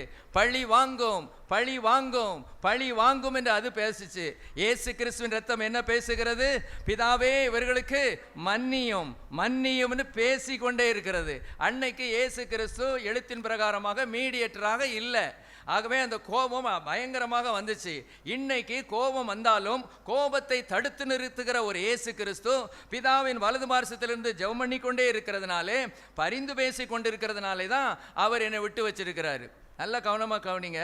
இயேசு கிறிஸ்துவனுடைய பிதாவின் முகம் இயேசு கிறிஸ்துவால் அதாவது இயேசு கிறிஸ்துவை பார்க்க முடியாம பிதா தன்னுடைய முகத்தை மறைத்து கொண்டார். ஏன்? உலகத்தின் பாவத்தை சுமந்து தீர்க்கிற தேவாட்டுக்குட்டி. அத்தனை பாவங்களும் அவர் மேல் வைக்கப்பட்டதினாலே தன்னுடைய செல்ல குமாரனாக இருந்தாலும் கூட தன்னுடைய முகத்தை மறைத்து கொண்டார். உங்கள் அக்கிரமங்களை உங்களுக்கும் தேவனுக்கும் நடுவாக பிரிவினை உண்டாக்குகிறது. உங்கள் பாவங்களை அவர் உங்களுக்கு செவிகொடாதபடிக்கு தம்முடைய முகத்தை மறைக்கிறது. Praise the Lord. என்னமோ அவர் கேரக்டரை மாற்றிக்கிடலை. அவர் பழைய ஏற்பாட்டிலையும் மனதுருக்கம் உள்ளவர் தான், கிருபை உள்ளவர் தான். புதிய ஏற்பாட்டிலையும் அப்படி தான். பழைய ஏற்பாட்டிலையும் கோபப்பட்டார், புதிய ஏற்பாட்டிலையும் கோபப்படுவார். ஹல்லேலூயா, ஸ்தோத்திரம். நம்ம பாட்டுக்கு இஷ்டத்துக்கு விளையாடணும், இஷ்டத்துக்கு பாவம் செய்யணும், உன்னை கிருபைன்னு சொல்லிக்கிட்டே இருப்பாரோ? அப்படிலாம் சொல்ல மாட்டேன். உங்கள் பிள்ளை தப்பு பண்ணிக்கிட்டே இருந்தா உங்கள் பிள்ளைய கிருபைன்னு சொல்லிக்கிட்டே இருப்பீங்களா? சரிடா அப்படியே செய்யடா. உங்கள் பிள்ளை ஒரு 10 வயசு பையன் ஸ்மோக் பண்ணிவிட்டு உங்கள் வீட்டுக்கு வரான். ஒரு எக்ஸாம்பிளுக்கு சொல்கிறேன். ஒரு 10 வயசு பையன், ஒரு 12 வயசு பையன் அப்படியே ஸ்மோக் பண்ணிவிட்டு உங்கள் வீட்டுக்கு வரான். வாடா இன்னைக்கு நம்ம கடைக்கு போவோமா, அந்த கடையில் போய் பிரியாணி சாப்பிட்டுட்டு இன்னும் நாளையிலேருந்து 3 சிகரெட் என்ன செஞ்சுட்டு வா. ஏன் செல்ல கண்ணில் என்ன அழகாக ஸ்மோக் பண்ணுற, சுருளா விடுறியப்பா, ரொம்ப அழகாக பார்க்க ரகசியமாக இருக்க, நாளைக்கு வேற ஏதாவது போட்டு வா. அப்படி சொல்லுவீங்களா? என்னதான் பையனாக இருந்தாலும் அவன் சிகரெட்டு குடிச்சிட்டு வந்தால் டப்புன்னு அடிச்சிட மாட்டீங்க? தூக்கி வச்சு சுமந்த நீங்கள் தான். ஆனால் பிள்ளை பாவம் செஞ்சு ஸ்மோக் பண்ணிட்டு வரும்போது இன்றைக்கி நீங்கள் அது சரின்னா இன்னும் 2 வயசில் தண்ணியை போட்டு வருவான். அப்பவும் கட்டி பிடிப்பீங்களா? இப்போ தெரியுதா? புரியுதா புரியலையா? தேவன் கோபப்படுவாரா கோபப்பட மாட்டாரா? கோபப்படுவார். புதிய பிரமாணத்துக்கு போயிடாதீங்க. இப்போ அப்படிப்பட்ட பிரமாணங்களுள்ள சபைகள் இருக்கிறது. என்ன செய்தாலும் பரவாயில்ல, நீங்கள் பரலோகத்துக்கு போயிடுவீங்க அப்படின்னு சொல்லக்கூடிய அளவு வந்துட்டாங்க. அதனால தான் எங்கே பார்த்தாலும் விசில். ஏன் விசில் அடிக்கிறாங்க? இப்போ நான் பிரசங்கம் பண்ணால் நீங்கள் விசிலாக அடிப்பீங்க, என்னையும் அடிக்காமல் விட்டா சரிதான். பிரைஸ் அலாட், ஸ்தோத்திரம். விசில் அடிப்பாங்க. விசில் ஏன்? அங்கே ஃபுல்லாக ஆசீர்வாதமான செய்தி, ஏமாத்து செய்தி. ஸ்தோத்திரம். இப்போ ஆண்டவர் என்ன செஞ்சார்? கோபமானார். 14ஆம் வசனத்தில் பாருங்க, கர்த்தர் ஏதோமியனாகிய ஆதாத் என்னும் ஒரு விரோதியை சாலமோனுக்கு எழுப்பினார். ஏன் எழுப்பினார்? ஏன் ஆதாத்தை ஏன் விரோதியை எழுப்பினாரு? அப்பமாவது இவன் மனம் திரும்ப மாட்டானா? ஏன் வழிக்கு வரமாட்டானா? இந்த அந்நிய தேவர்களை விட்டுவிட மாட்டானா? இந்த அந்நிய பெண்களை விரட்டி அடிக்க மாட்டானா? அப்படின்னு தான் உடனே விரோதி என்ன செஞ்சாரு? எழுப்பினார். 23ஆம் வசனம், எலியாதாவின் குமாரனாகிய ரேசோன் என்னும் வேறொரு விரோதியை தேவன் எழுப்பினார். திருப்பி எழுப்புறாரு. அப்படி அது உணர்வு வருதான்னு பார்ப்போம். நேரடியா பேசியாச்சு 2 தடவை. அதுக்கப்புறம் 2 விரோதியை இதுவரைக்கும் எழுப்பிட்டாரு. அப்புறம் 31ஆம் வசனத்துல பாத்தீங்கன்னா யெரொபெயாமை எழுப்புறாரு ஆண்டவர். 31ல யெரொபெயாமை எழுப்புறாரு. இப்போ இவர் மனம் திரும்புறதுக்கு பதிலாக யெரொபெயாமை ஓட ஓட விரட்டுறாரு. 40ஆம் வசனம், அது நிமித்தம் சாலமோன் யெரொபெயாமை கொல்ல வகை தேடினான். எதிரிகள் எழும்பிக்கிட்டே இருந்தாங்க. எதுக்கு? இவன் அப்படியாவது மனம் திரும்புவானான்னு பார்த்தாரு, அப்படியாவது ஒரு உணர்வு வருவானான்னு பார்க்குறாரு. நம்ம வீட்டில் சில பிரச்சனைகள், சில போராட்டங்கள், பிள்ளைகளுக்கு வியாதிகள், சில காரியங்கள், ஆசீர்வாதங்கள் நடக்காமல் இருக்கிறது காரணம் என்னன்னா, இப்படியாவது அவன் என் பக்கத்தில் வந்துடுவானா, அவன் மனம் திரும்பிட மாட்டானா, அவனுக்கு ஒரு உணர்வுள்ள இருதயம் வந்துடாதா, அவர் உலக ஆசீர்வாதங்களை எனக்கு கொடுப்பதை காட்டிலும் எனக்கு மறுமையில் அவரோடு வைத்திருக்கணும்னு ஆசை. என்னை நரகத்தில் தள்ள அவர் விரும்பவே இல்லை. ஆகவே தான் அவர் என்னோடு பேசுகிறார், என்னோடு பேசி கொண்டு இருக்கிறார். எதிரிகளை எழுப்பி பார்க்கிறார், போதகர்கள் மூலமாக சொல்லி பார்க்கிறார், தீர்க்கதரிசிகள் மூலமாக சொல்லி பார்க்கிறார். சில சமயங்களில் அவரே டைரக்டாக வந்து பேசுகிறார், வசனங்களை வாசிக்கும் போது பேசுகிறார். இந்த சாலமோன் பாருங்க, கடைசி வரைக்கும் அவனுக்கு என்ன இல்லை? உணர்வே இல்லை. ஆனால் ஆண்டவர் உணர்வை கொடுத்திருந்தாரா கொடுக்கலையா? கொடுத்திருந்தா. வசனத்தை வாசிங்க பாரு. இப்போ வாசிங்க 3:12, 1 ராஜாக்கள் 3:12.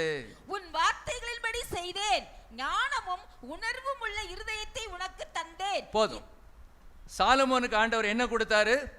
ஞானமும் உணர்வும் உள்ள இருதயத்தை உனக்கு தந்தேன். ஞானமும் உணர்வும் உள்ள இருதயத்தை என்னெல்லாம் கொடுத்தாரு ஆண்டவர்?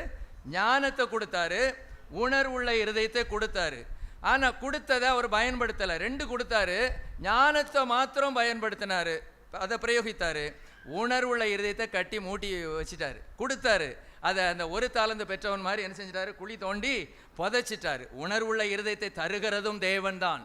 அல்லேலூயா. நான் ரட்சிக்கப்படுவதற்கு காரணமாக இருக்கிறதும் தேவன்தான். தேவனுடைய ஒத்தாசை இல்லாமல் நான் மனம் திரும்ப முடியாது. அல்லேலூயா, ஸ்தோத்திரம். லீதியாளின் உள்ளத்தை கர்த்தர் என்ன செய்தாராம்? திறந்தருளினார், பவுல் சொல்லுகிற வார்த்தைகளை கேட்கும்படியாக. அப்போ தேவன் ஞானத்தையும் கொடுத்தாரு, உணர்வுள்ள இருதயத்தையும் கொடுத்தாரு. ஆனால் உணர்வுள்ள இருதயத்தை அவர் என்ன செய்யல? பயன்படுத்தலை. இங்கே வந்திருக்கிற நம்ம எல்லாருக்கும் உணர்வுள்ள இருதயத்தை கர்த்தர் கொடுத்திருக்கிறார், இல்லைன்னு சொல்ல முடியாது. ஆனால் பயன்படுத்துகிறோமா? கர்த்தருடைய வார்த்தைகள் வரும்போது நம்மை சரிப்படுத்தி கொள்ளுகிறோமா? கொஞ்சம் நம்ம என்ன செய்யணும்? யோசித்து பார்க்க வேண்டும், சிந்தித்து பார்க்க வேண்டும். ஹல்லேலூயா, ஸ்தோத்திரம். இன்னும் நீங்கள் பார்த்தீங்கன்னா இந்த சாலமோனுடைய விஷயத்தில் ஒரு ராஜா எப்படி இருக்கணும்னு ஆண்டவர் சொல்லியிருக்காரு. என்ன சொன்னார்னு பாருங்கள். உபாகமம் 17 நிறைய இருக்குது, அதில் தேவையானது மாத்திரம். உபாகமம் 17, 16, 17. உபாகமம் 17. அவன் அநேக குதிரைகளை சம்பாதியாமலும் அநேக குதிரைகளை தனக்கு சம்பாதிக்கும்படிக்கு ஜனங்களை திரும்ப எகிப்திற்கு போக பண்ணாமலும் இருக்க கடவன். இனி அந்த வழியாய் நீங்கள் திரும்பி போக வேண்டாம் என்று கர்த்தர் உங்களுக்கு சொல்லியிருக்கிறாரே. அவன் இருதயம் பின்வாங்கி போகாதபடி அவன் அநேகம் ஸ்திரீகளை படைக்க வேண்டாம், வெள்ளியும் பொன்னும் தனக்கு மிகுதியாய் பெருக பண்ணவும் வேண்டாம். சரி, இப்போ என்னெல்லாம் பார்க்குறோம்? அதில் முதலாவதாக அநேக குதிரைகளை சம்பாதியாமலும். ஒரு ராஜா எப்படி இருக்கணுமா? குதிரைகளை சம்பாதிக்கக்கூடாது. அநேக குதிரைகளை சம்பாதியாமலும் அநேக குதிரைகளை தனக்கு சம்பாதிக்கும்படிக்கு ஜனங்களை திரும்ப எகிப்திற்கு போக பண்ணாமலும் இருக்க கடவன் சொல்லிட்டாரா? அப்போ என்ன செய்யக்கூடாது? குதிரைகளை வாங்கக்கூடாது. ஏன்? குதிரைகள் நிறையா இருக்க ரதங்கள் நிறையா இருக்க, குதிரை வீரர்கள் நிறையா இருக்க, அவங்களுடைய நம்பிக்கை முழுசும் எதில் தான் போகும்? அந்த ரதத்தின் மேலும் குதிரையின் மேலும் குதிரை வீரர்கள் மேலே தான் போகும். எனக்கு இவ்வளோ ரதம் இருக்குது, எனக்கு இவ்வளவு குதிரை வீரர்கள் இருக்கிறாங்க, என்ன நான் ஈஸியாக ஜெயித்துருவேன் அப்படின்னு அவங்க நினைப்பாங்க. ஆனால் தேவன் என்ன விரும்புகிறார் என்றால், தேவனை சார்ந்து கொள்ள வேண்டும். வெற்றி பெறுவதற்கு தேவனை சார்ந்து கொள்ள வேண்டும். உலக மனிதர்களை அல்ல, உலக ஆசீர்வாதங்களை அல்ல, டாக்டர்களை அல்ல, வக்கீல்களை அல்ல, அல்லது நீதிபதிகளை அல்ல. நாம சார்ந்து கொள்ள வேண்டியது யாரு? தேவனாகிய கர்த்தரை. ஹல்லேலூயா. அதுக்கு தான் அவர் சொன்னார், ராஜாக்கள் என்ன செய்யக்கூடாது? குதிரைகளை சம்பாதிக்க கூடாது. அது எகிப்தில் போய் வாங்கக்கூடாது. ஏன்னா எகிப்து குதிரைகள் இருந்துச்சுன்னா அது ரொம்ப வீரியம் உள்ளது, ரொம்ப ஸ்பீடு, அது ரொம்ப யுத்த குதிரைகள். இன்னும் அவர் சொல்றாரு, அவன் இருதயம் பின்வாங்கி போகாதபடி அவன் அநேகம் ஸ்திரீகளை படைக்க வேண்டாம்னா அவன் அநேக ஸ்திரீகளை திருமணம் செய்ய வேண்டாம், வெள்ளியும் பொன்னும் தனக்கு மிகுதியாய் பெருக பண்ணவும் வேண்டாம் இப்படின்னு ஆண்டவர் சொல்லியிருக்காரு. நாம் என்ன நினைக்கிறோம்னா, சாலமோன் ஏதோ அந்த பெண்கள் விஷயத்தில் விழுந்துட்டாரு, அப்படியே அந்த விக்கிரக ஆராதனையும் பண்ணிட்டாரு, ரொம்ப நல்ல ஒரு 2 தப்பு தானே பண்ணியிருக்காரு அப்படிங்கிற மாதிரி நினைக்கிறோம். ஆனால் இப்போ பாருங்கள், 2 நாளாகமம் 1:14-15 சாலமோன் ரதங்களையும் குதிரை வீரரையும் சேர்த்தான். அவனுக்கு 1400 ரதங்கள் இருந்தது, 12000 குதிரை வீரரும் இருந்தார்கள். அவைகளை ரதங்களின் பட்டணங்களிலும் அவர்களை ராஜாவாகிய தன்னிடத்தில் எருசலேமிலும் வைத்திருந்தான். ராஜா எருசலேமிலே வெள்ளியையும் பொன்னையும் கற்கள் போலவும், பார்த்தீங்களா, என்னென்ன ஆண்டவர் செய்யக்கூடாதுன்னு சொன்னாரோ அதெல்லாம் செய்தான். திருமணம் நிறைய பேரை பண்ணக்கூடாதுன்னு சொன்னார். நீர் என்ன சொல்கிறது, நான் என்ன கேட்குறது? இன்றைக்கி நம்ம விசுவாசிகள் சிலர் அப்படி தானே. நீர் என்னையா பாட சொல்கிறீரு, நீர் என்னையா தூங்கக்கூடாதுன்னு சொல்கிறீரு, நீர் என்ன சொல்கிறீரு? நீர் சொல்கிறது சொல்லிக்கிட்டே இருக்கட்டும். ஏன் நான் தூக்கம் வந்தால் தூங்குவேன், எனக்கு இஷ்டம் இருந்தால் வாயை திறந்து பாடுவேன், எனக்கு இஷ்டம் இருந்தால் கையை தட்டுவேன். அப்படிலாம் நீர் என்னை கண்ட்ரோல் பண்ண முடியாது, அப்படிலாம் பண்ண முடியாது. இப்படி நாம் சொல்கிற மாதிரி சாலமோன் சொன்னார். சொல்லலை, செஞ்சார். என்ன செஞ்சார்? நீர் என்ன சொல்கிறது, நான் என்ன கேட்குறது? 700 + 300 1000 மனைவி, 1000 மனைவி கொன்னுட்டாங்க. அவ்வளோதான். பிரைஸ் அலாட், ஸ்தோத்திரம். ஒரு ரவுண்டு போயிட்டு வரும்னா இல்லை 1 வருஷம் முடிஞ்சு போயிடும், 3 வருஷம் ஆகும். ஒரு மனைவிட்ட திருப்பி வர்றதுக்கு எத்தனை வருஷம் ஆகும்? 3 வருஷம் கிட்டத்தட்ட, அப்ராக்சிமேட்டாக. அத்தனை மனைவிகள். ஆண்டவர் சொல்கிறாரு நீ செய்யாதங்கிறாரு. இது எவ்வளவு துணிகிறோம் பார்த்தீங்களா சாலமோனுக்கு. அதனால் ஒரு பக்தன் சொல்கிறார், அவர் பரலோகத்துக்கு போக வாய்ப்பே இல்லைன்னு சொல்கிறார். அவர் மனம் திரும்புகிற மாதிரி பைபிளில் சொல்லப்படவே இல்லை, அவர் வாய்ப்பே இல்லை, அவர் நரகத்துக்கு தான் போயிருக்கக்கூடும் அப்படின்னு அவர் சொல்கிறாரு. ஆண்டவர் சொல்கிறார், வெள்ளியை ரொம்ப சேர்க்காத, பொன்னை சேர்க்காதன்னா அவன் வெள்ளியும் பொன்னையும் கற்களை போல சேர்த்து வச்சார். வெள்ளியெலாம் ஒரு பொருட்டாகவே எண்ணப்படவில்லை. அவன் குதிரையை தேடி போகாதன்னா எகிப்துக்கு தான் போவார். 12000 வீரர்கள், ரதங்கள்.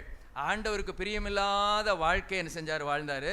ஆனால் என்ன இல்லை, அவருக்கு நியாயப்பிரமாணத்தின்படி வாழணுங்கிற ஒரு உணர்வு இல்லை, வேதத்தின்படி வாழணுங்கிற ஒரு உணர்வு நமக்கு இருக்கணும். பிரைஸ் அலாட், ஒரு அல்லையா சொல்லுவோம், அல்லேலூயா. இது போதும், உணர்வில்லாத இருதயம். 2வது பாயிண்ட்டுக்கு போயிடுவோம். 2வது, உணர்வுள்ள இருதயம் இருந்தும் கர்த்தரிடம் செல்லாதவர்கள். உணர்வு இருக்கு, சில நம்ம விசுவாசிகள்டையும் சில உணர்வு இருக்கு. நான் செஞ்சது தப்பு தாங்க, இனிமேல் தப்பே செய்ய மாட்டேங்க, இனிமேல் எங்கே தப்பு பண்ண போகிறேன், ஓ கர்த்தரோட பேசிட்டாரு, என்னையோட எல்லாம் பேக் பண்ணிட்டேன், எல்லாம் மூட்டை கட்டி வச்சுட்டேன், இனிமேல் நான் ஒழுங்காக தான் இருப்பேன் அப்படின்னு சொல்லுவாங்க. ஆனால் அதே தப்பை திருப்பி செய்வாங்க. ஏன்? அவங்க உணர்வடைந்த போதும் கர்த்தரிடம் போகலை. Praise Lord. நம்ம கர்த்தரிடத்தில் போகணும் உணர்வடைந்து. வாசிப்போம். ஆதியாகமம் 4:19. லாமேக்கு 2 ஸ்திரீகளை விவாகம் பண்ணினான். ஒருத்திக்கு ஆதாள் என்று பெயர், மற்றொருத்திக்கு சில்லாள் என்று பெயர். ஆதாள், சில்லாள். சரி, அடுத்தது 22 வாசிக்கிறேன். 23. லாமேக்கு தன் மனைவிகளை பார்த்து, ஆதாளே சில்லாளே, நான் சொல்வதை கேளுங்கள். லாமேக்கின் மனைவிகளே, என் சத்தத்துக்கு செவி கொடுங்கள். எனக்கு காயமுண்டாக ஒரு மனுஷனை கொன்றேன், எனக்கு தழுமுண்டாக ஒரு வாலிபனை கொலை செய்தேன். காயினுக்காக 7 பழி சுமருமானால் லாமிக்குக்காக 77 பழி சுமரும் என்றான். கதை முடிஞ்சு போச்சு, அவ்வளோதான். உணர்வு இருந்துச்சு. என்ன உணர்வு? நான் செய்தது தப்பு. காயின் ஒரு கொலை செய்தான், அவன் தேவனால் தண்டிக்கப்பட்டான். காயினுக்கு 7 பழி சுமரும் என்றால் லாமேக்கு 77 பழி சுமரும். ஏனென்றால் நானும் என்ன செஞ்சிட்டேன்? ஒரு வாலிபனை கொண்டுட்டேன், அவனை கொலை செய்து விட்டேன். அப்போ கொலை செய்து விட்டேன் என்கிற உணர்வு இருந்ததே ஒழிய தண்டனை எனக்கு வேணும்னு கேட்டுக்கிட்டானே ஒழிய, சிலர் அப்படி செய்வாங்க, தங்களையே தண்டித்துக் கொள்வார்கள். நான் இவ்வளவு பெரிய தப்பு பண்ணிட்டேன், இனிமே நான் கத்திடத்தில் போக முடியாது, என்னையே தண்டித்துக் கொள்ளுகிறேன், நான் சூசைட் பண்ணி செத்துருவேன், இப்படிலாம் சொல்கிறாங்களே கிறிஸ்தவர்கள். அன்றைக்கி கூட இன்னொரு ஒரு கிறிஸ்தவங்க குறித்து பேசிக்கிட்டு இருந்தோம். அவங்க நல்ல ஒரு சிஎஸ்ஐ கிறிஸ்தவங்க தான், நல்லா ஒரு 50 வயசு. ஏதோ ஒரு சின்ன பிரச்சனை குடும்பத்தில், கணவன் மனைவிக்கு உள்ள ஒரு பிரச்சனை. அவங்க ட்ரெயினில் சர்ச்சுக்கு போயிருக்காங்க, சர்ச்சில் போய் வசனெல்லாம் வாசிருக்காங்க. பிறகு அந்த பைக் எடுத்துகிட்டு தங்க சொந்தக்காரங்க வீட்டில் விட்டுட்டு பழவந்தாங்கல் பக்கத்தில் ட்ரெயினில் விழுந்து செத்துட்டாங்க. எத்தனை வயசில்? 50 வயசில், சர்ச்சுக்கு போயிட்டு. அப்போ அவங்க தங்களை தாங்களே மாய்த்து கொள்ளுகிறார்கள். ஏதோ உணர்வு இருக்குது, ஐயோ ஏதாவது ஒரு உணர்வு இருக்கும், ஆனால் அது யார்கிட்ட போகிறதில்ல, தேவனிடத்தில் போகிறதில்ல. அவங்களே தங்களுக்கு சொல்லிக் கொள்வாங்க, நான் இனிமேல் பூமியில் வாழக்கூடாது, நான் ரொம்ப பெரிய தப்பு செஞ்சுட்டேன், ரொம்ப பெரிய தப்பு செஞ்சுட்டேன், இப்படி நிறைய பேர் சொல்லுவாங்க. தெரியுமா? கவனிச்சிருக்கீங்களா? நான் தப்பு பண்ணிட்டேன்னு சொல்லுவாங்களே ஒழிய தேவனிடத்தில் போக மாட்டாங்க. இந்த லாமைக்கு அந்த வகையை சார்ந்தவர். நமக்கு தெரிஞ்ச நபருக்கு போவோம். மத்தேயு 27:3-5. மத்தேயு 27:3-5. அப்பொழுது அவரை காட்டி கொடுத்த யூதாஸ் அவர் மரணாக்கினைக்குள்ளாக தீர்க்கப்பட்டதைக் கண்டு மனஸ்தாபப்பட்டு அந்த 30 வெள்ளிக்காசை பிரதான ஆசாரியரிடத்திற்கும் மூப்பரிடத்திற்கும் திரும்ப கொண்டு வந்து, குற்றமில்லாத இரத்தத்தை நான் காட்டி கொடுத்ததினால் பாவம் செய்தேன் என்றான். அதற்கு அவர்கள், எங்களுக்கு என்ன, அது உன்பாடு என்றார்கள். அப்பொழுது அவன் அந்த வெள்ளிக்காசை தேவாலயத்தில் எறிந்துவிட்டு புறப்பட்டு போய் நாண்டு கொண்டு செத்தான். எப்படி பார்த்தீங்களா? இவர் தேவனோடு, இயேசு கிறிஸ்துவோடு எத்தனை வருஷம் இருந்திருக்காரு? 3.5 வருஷம் இருந்திருக்கிறார். இயேசு கிறிஸ்து எவ்வளோ அன்புள்ளவர்னு அவருக்கு நல்லாவே என்ன செய்யும்? தெரியும். ஒருவேளை தேவனுடைய தீர்மானம், சித்தம் அதெல்லாம் ஒரு பக்கத்தில் வச்சுக்கோங்க, ஒரு ஆள் அவரை காட்டி கொடுக்கணும், அதெல்லாம் உண்மைதான். ஆனால் இந்த இடத்துல அவர் மரணாக்கினைக்குள்ளதாக தீர்க்கப்பட்டதை கண்டு மனஸ்தாபப்பட்டார்னா என்ன அர்த்தம்? ஒரு பாவ உணர்வு அடைந்தார். அப்போ அவருக்கு ஒரு உணர்வு இருக்கு. என்ன உணர்வு? நான் செய்தது மகா பெரிய தப்பு, இயேசு கிறிஸ்துவை நான் காட்டி கொடுத்திருக்க கூடாது, இப்பொழுது அவர் மரண தண்டனை அடைய போகிறார், அவருடைய மரணத்துக்கு நான் தான் காரணம் என்றெல்லாம் உணர்வு இருந்துச்சு. இன்னைக்கு நிறைய பேருக்கு உணர்வு இருக்கும், ஐயோ நான் குடிக்கிறேனே, ஐயோ நான் இந்த பாவத்தில் இருக்கிறேனே, ஐயோ நான் லஞ்சம் வாங்குறேனே, ஐயோ நான் பொய் சொல்கிறேனே அப்படின்னு சொல்லுவாங்க. ஒரு உணர்வு இருக்கும், ஆனால் அந்த உணர்வு அம்மட்டோடு தான் இருக்கும். அதை தேவனிடத்தில் போய் சொல்ல மாட்டாங்க. ஆண்டவரே நான் இந்த காரியங்கள்லாம் செய்கிறேன், எனக்கு இதிலிருந்து ஒரு விடுதலை தரணுமே ஆண்டவரே அப்படின்னு அவர் பாதத்தில் போய் விழ மாட்டாங்க. இவங்களே தங்களை என்ன செய்வாங்க? சொல்லிக்கிடுவாங்க, ஐயோ நான் இனிமேல் அந்த தப்பை பண்ண மாட்டேன், அந்த பாவத்தை செய்ய மாட்டேன் அப்படின்னு ஒரு உணர்வு இருக்கும். ஆனால் யார்கிட்ட போக மாட்டாங்க? கர்த்தரிடத்தில் போகலை. இந்த இடத்துல ஒரு கர்த்தரிடத்தில் போகலையே. கர்த்தர் மன்னிக்கிறதற்கு தயவு பெருத்தவர் அல்லவா?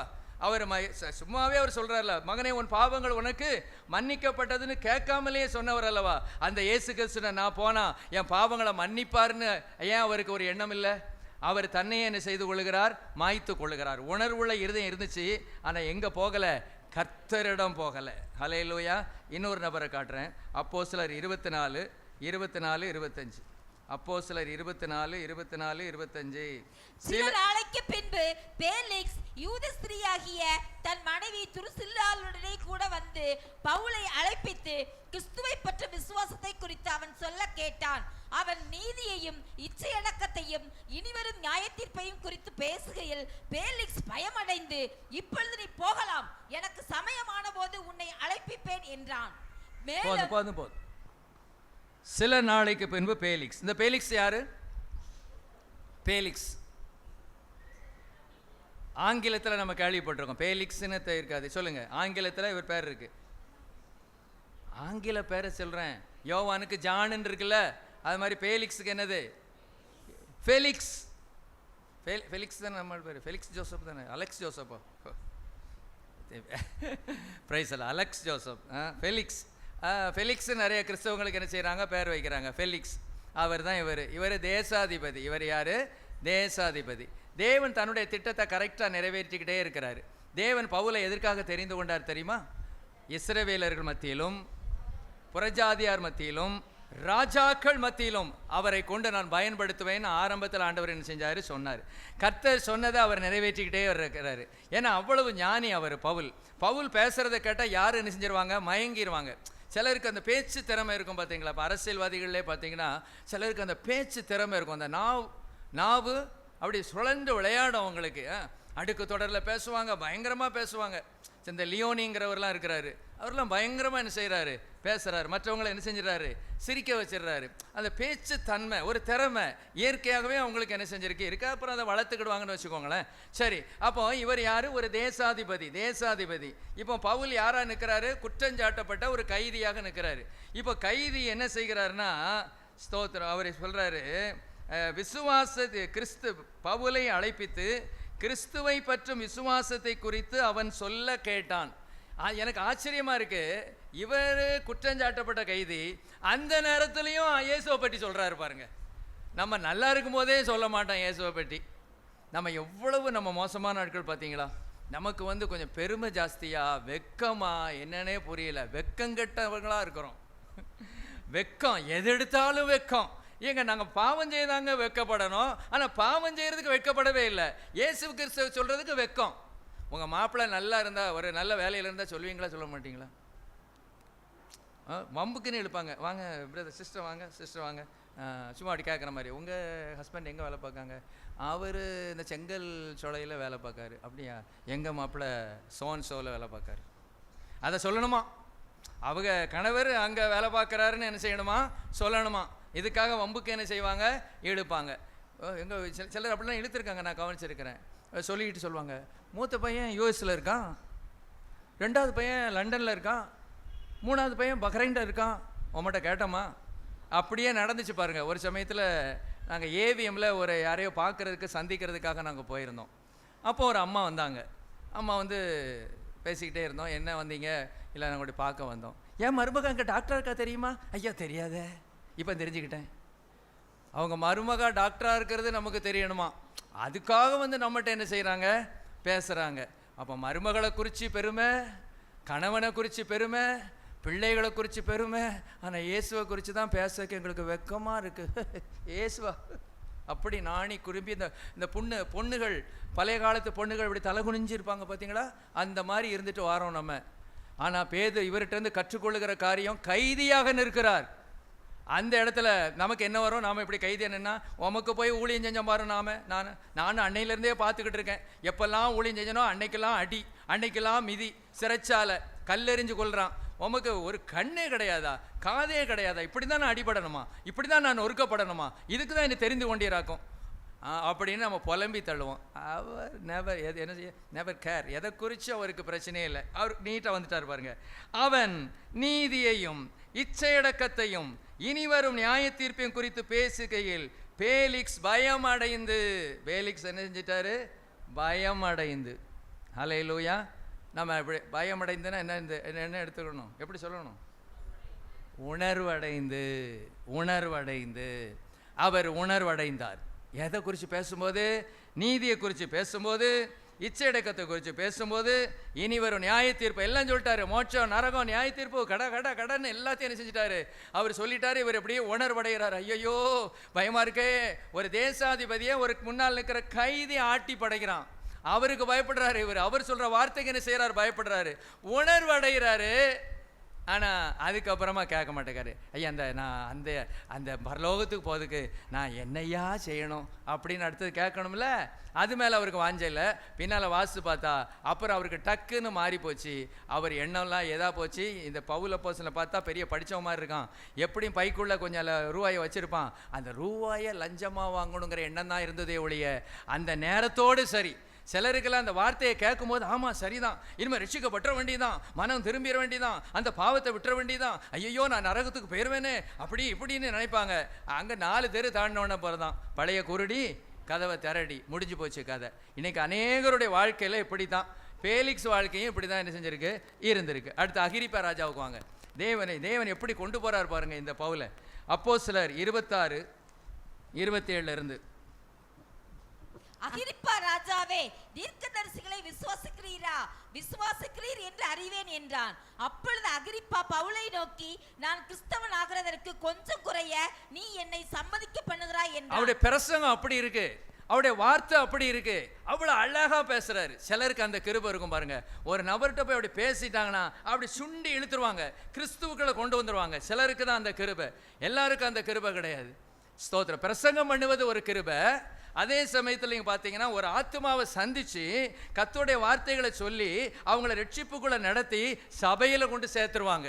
ஹல்லேலூயா, பிரைஸ். அப்படிப்பட்ட ஞானம் சிலருக்கு இருக்கும். ஆண்டவர்கிட்ட கேட்கணும், முன்னால நின்று ஊழியம் செய்தால் தான் ஊழியன் இல்லை, ஆத்துமாக்களை ஆதாயம் பண்ணுகிறவன் ஞானம் உள்ளவன் சொல்லுவாங்க. சில பரிசுத்தவான்கள் சொல்லுவாங்க, அந்த கிரீடத்திலே முத்துக்கள் இருக்கும் அப்படின்லாம் சொல்லுவாங்க. நம்ம பார்க்கல, பைபிள்லையும் அதுக்கு அத்தாட்சி இல்லை. ஆனால் பொதுவாக சொல்லுவாங்க, எந்த அளவு நம்ம ஆத்துமாக்களை ஆதாயம் பண்ணணுமோ அந்த அளவு என்ன செஞ்சுருக்காங்க, நமக்கு மரியாதை. அது மாத்திரம் இப்படி சொல்லுவாங்க, நாம் நம் மூலமாக ரட்சிக்கப்பட்டவங்க பரலோகத்தில் இருப்பாங்கல்ல, நாம் மரித்து போவோம் தெரியுமா, அப்போ அவங்களுக்கு தெரியுமா, நம்ம ரிசீவ் பண்ண அங்கே வந்து நிற்பாங்களாம்.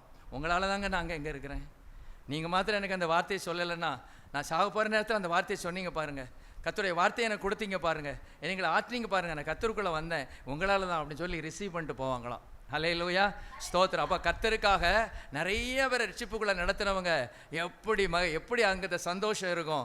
இங்கே அடிதான், இங்கே மிதி தான், இங்கே கேவலம் தான், இங்கே ஏச்சு தான், இங்கே பேச்சு தான்.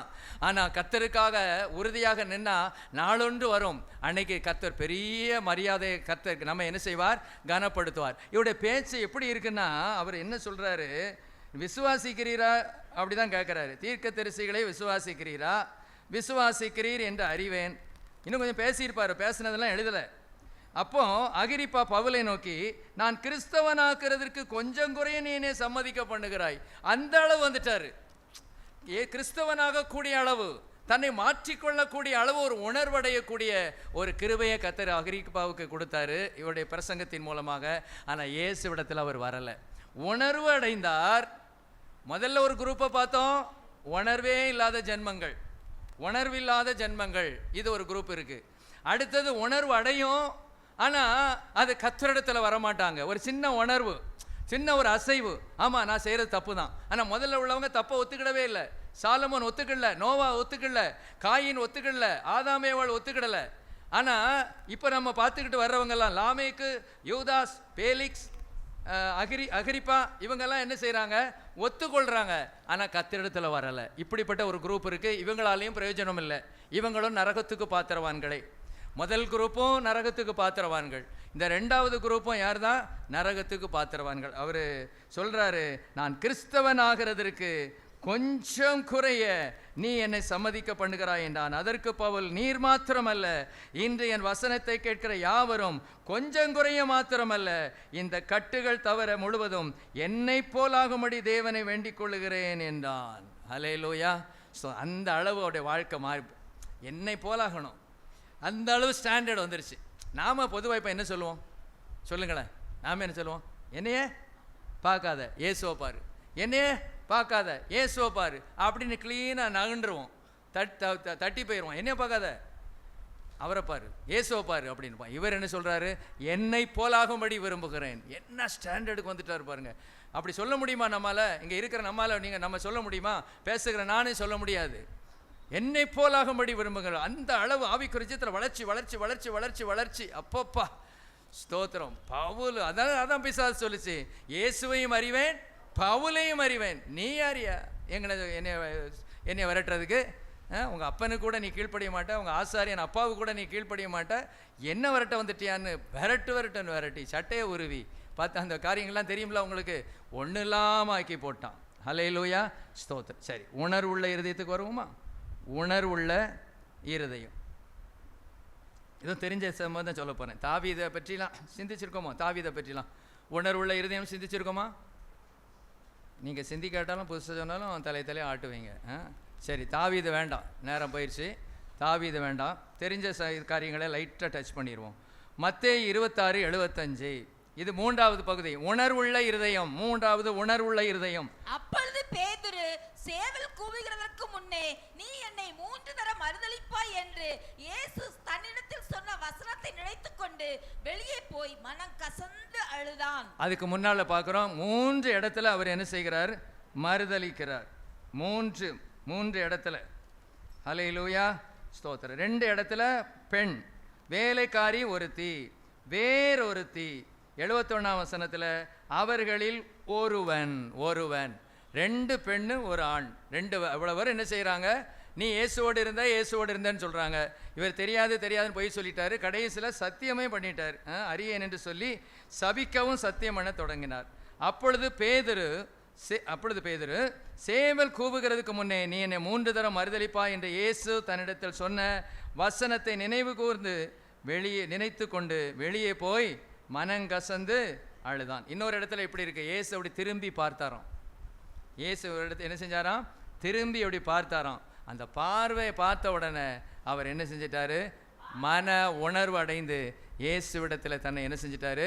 ஒப்பு கொடுத்து விட்டார். ஆகவே தான் அந்த பேதுருவை கொண்டு கர்த்தர் பெரிய காரியங்களை என்ன செய்தார்?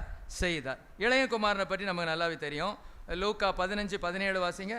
லூக்கா 15:17.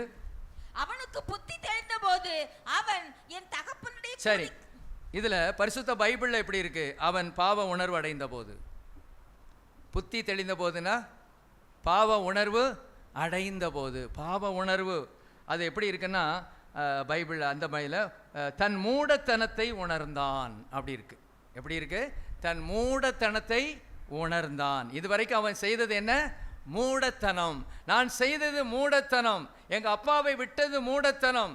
எங்க அப்பாவுடைய பொருட்களை கொண்டு வந்து தேவையில்லாமல் செலவழித்தது, பாவ வாழ்க்கையில் வாழ்ந்தது எல்லாமே மூடத்தனமான வாழ்க்கை வாழ்ந்து விட்டேனே, ஐயோ என்று சொல்லி மூடத்தனத்தை அவன் என்ன செய்தான்? அவன் உணர்ந்தான். ஹல்லேலூயா. முதலாவது என்ன செஞ்சான்? உணர்ந்தான். ரெண்டாவது அவன் என்ன செஞ்சான்னு தெரியும் நமக்கு? பாவ அறிக்கை செய்தான். பாவ அறிக்கை செய்தான். நமக்கு தெரியுமில்ல, தகப்பனே பரத்துக்கு விரோதமாகவும் உமக்கு விரோதமாக பாவம் செய்தேன், இனி உம்முடைய குமாரன் என்று எண்ணப்படுவதற்கு நான் பாத்திரன் அல்ல அப்படின்னு சொல்லி என்ன செய்தான்? பாவ அறிக்கை செய்தான். அப்போ இவன் உணர்வு அடைஞ்சது மாத்திரமல்ல, அங்கே போய் அப்பாவோடு என்ன செஞ்சிட்டான்? ஒப்புரவாகிட்டான்.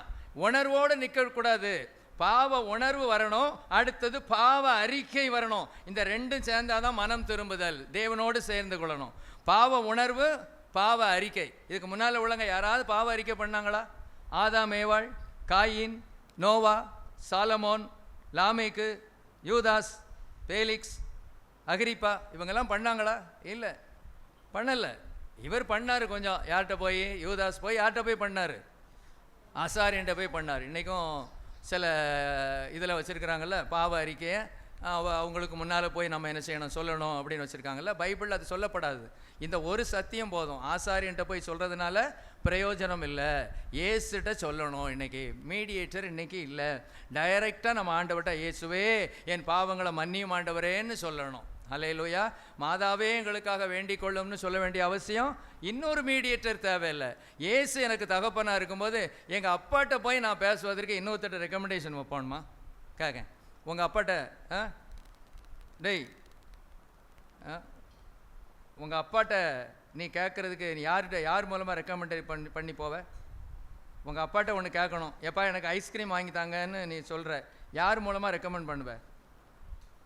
சில ரெக்கமெண்டேஷன் இப்படி பண்ணுவாங்க, அப்பாவுக்கு பயப்படுவாங்க சில கேஸ், அதனால் அம்மா வழியாக போவாங்க. அந்த இதை பிடிச்சிக்கிட்டாங்க இவங்க. ஏசு கிறிஸ்து அப்போ டைரெக்டாக போகிறதுக்கு உங்களுக்கு பயமா? உங்களுக்கெல்லாம் பயமான்னு கேட்குறேன். அவரை மாதிரி ஒரு தேவன் உண்டா? அவரை மன்னிக்கிறதுக்கு தயவு பெருத்தவர், மனதுருகுகிறவர்.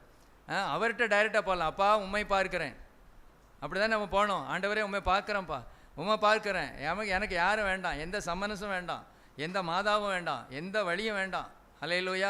இயேசுவே உதவி செய்யுங்கப்பா, கிருபை தாங்கப்பா, நான் பாவம் செஞ்சுட்டேன் ஆண்டவரே, என்னை மன்னிங்க ஆண்டவரே, இனி அந்த வழியில் என்னை போக விடாதீங்க ஆண்டவரே, வலது பக்கம் இடது பக்கம் சாயாமல் நேரான பாதையில் போக கிருபை செய்யுங்க ஆண்டவரே, அந்த மோட்சானந்த பாக்கியத்தை நானும் பெறணும்ப்பா. திடீர்னு நம்ம மறிச்சு போயிட்டோம்னா என்னத்துக்காகிறது? அப்பாட்ட போயிருங்க, அப்பாவுடைய காலில் விழுந்துருங்க, சரணாகதி அடைஞ்சிட வேண்டியதான். அப்போ இவர் என்ன செஞ்சார்? அப்பா ஏற்றுக்கிட்டாரா? ஏற்றுக்கலையா? ஒருவேளை இப்படி இருக்குன்னு வச்சுக்கோங்களேன், ஒரு இமேஜின் பண்ணுவோம், அவங்க அப்பா செத்து போயிட்டார்.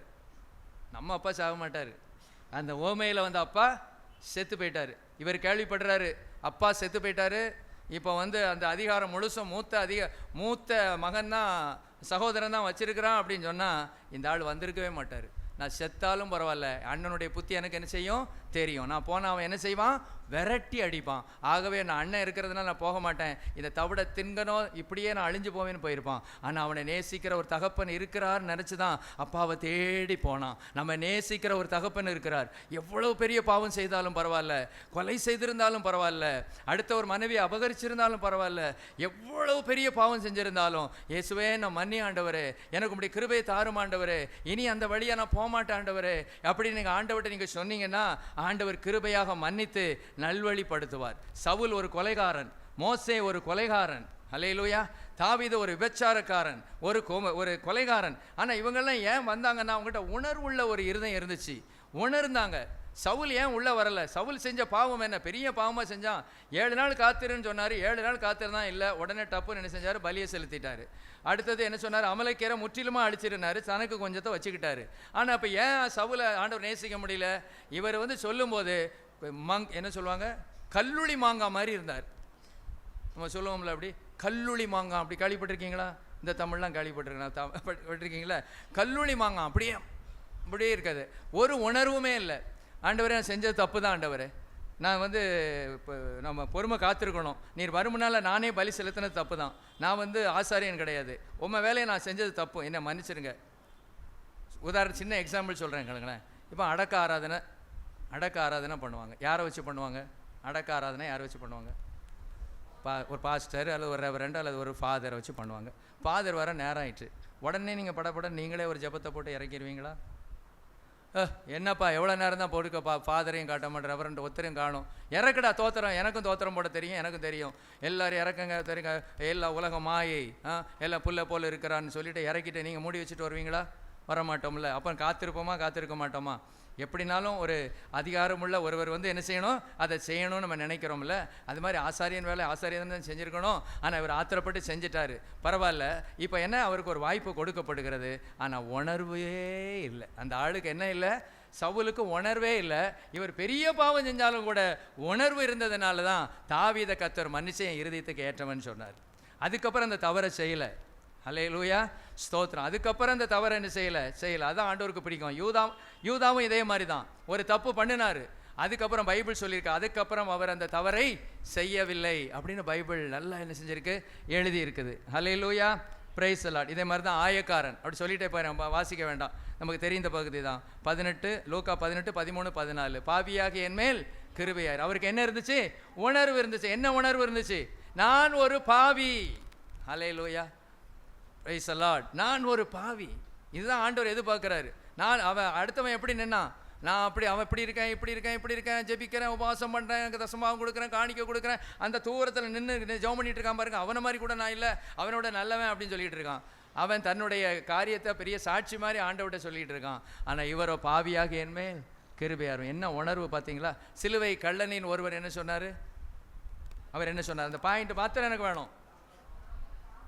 நாமோ நியாயப்படி தண்டிக்கப்படுகிறோம், இவரோ தகாததென்று செய்யவில்லையே என்று சொல்லி அவனை கடிந்து கொண்டு, ஆண்டவரே நீர் உம்முடைய ராஜ்யத்தில் வரும்போது அடியேனை நினைத்துரலும். நாமோ நியாயப்படி தண்டிக்கப்படுகிறோம். இதுதான் பாவ உணர்வு. நாம தண்டிக்கப்படுகிறோன்னா இதுக்கு நியாயம் இருக்கு. இயேசுநாதர் தண்டிக்கப்படுறாருன்னா அதுக்கு நியாயமே என்ன செய்யாது, இல்லை. அப்போ உணர்வுள்ள இருதயம். சரி, நம்ம இப்போ எத்தனை பார்த்தோம், 3 காரியம் நம்ம பார்த்தோம். உணர்வில்லாத இருதயம் அந்த குரூப்பில் இருக்கிறோமா, அல்லது உணர்வுள்ள இருதயம் இருந்தும் கர்த்தரிடம் போகாமல் இருக்கிற அந்த கூட்டத்தில் இருக்கிறோமா, அல்லது உணர்வுள்ள இருதயம், உண்மையிலேயே எனக்கு உணர்வுள்ள இருதயம் இருக்கிறது, உணர்வுள்ள இருதயம் என்னோடு அல்ல என் தேவனோடு நான் ஒப்புரவாக்கி விட்டேன், ஆண்டவரே நான் ஒப்பு கொடுத்து விட்டேன்னு நீங்கள் சொன்னீங்கன்னா பெரிய ஆசீர்வாதம். ஹல்லேலூயா. முழங்கால் படிடுவோமா? D minor. மயக்கிடுமோ இன்னும் மாயையின் இன்பம், நயத்தாலே உந்தனை நாசமாக்கிடுமே. மயக்கிடுமோ இன்னும் மாயையின் இன்பம், நயத்தாலே உந்தனை நாசமாக்கிடுமே. உணர்ந்திதையுடனே உன்னதரண்டை சரண் புகுவாய் தருண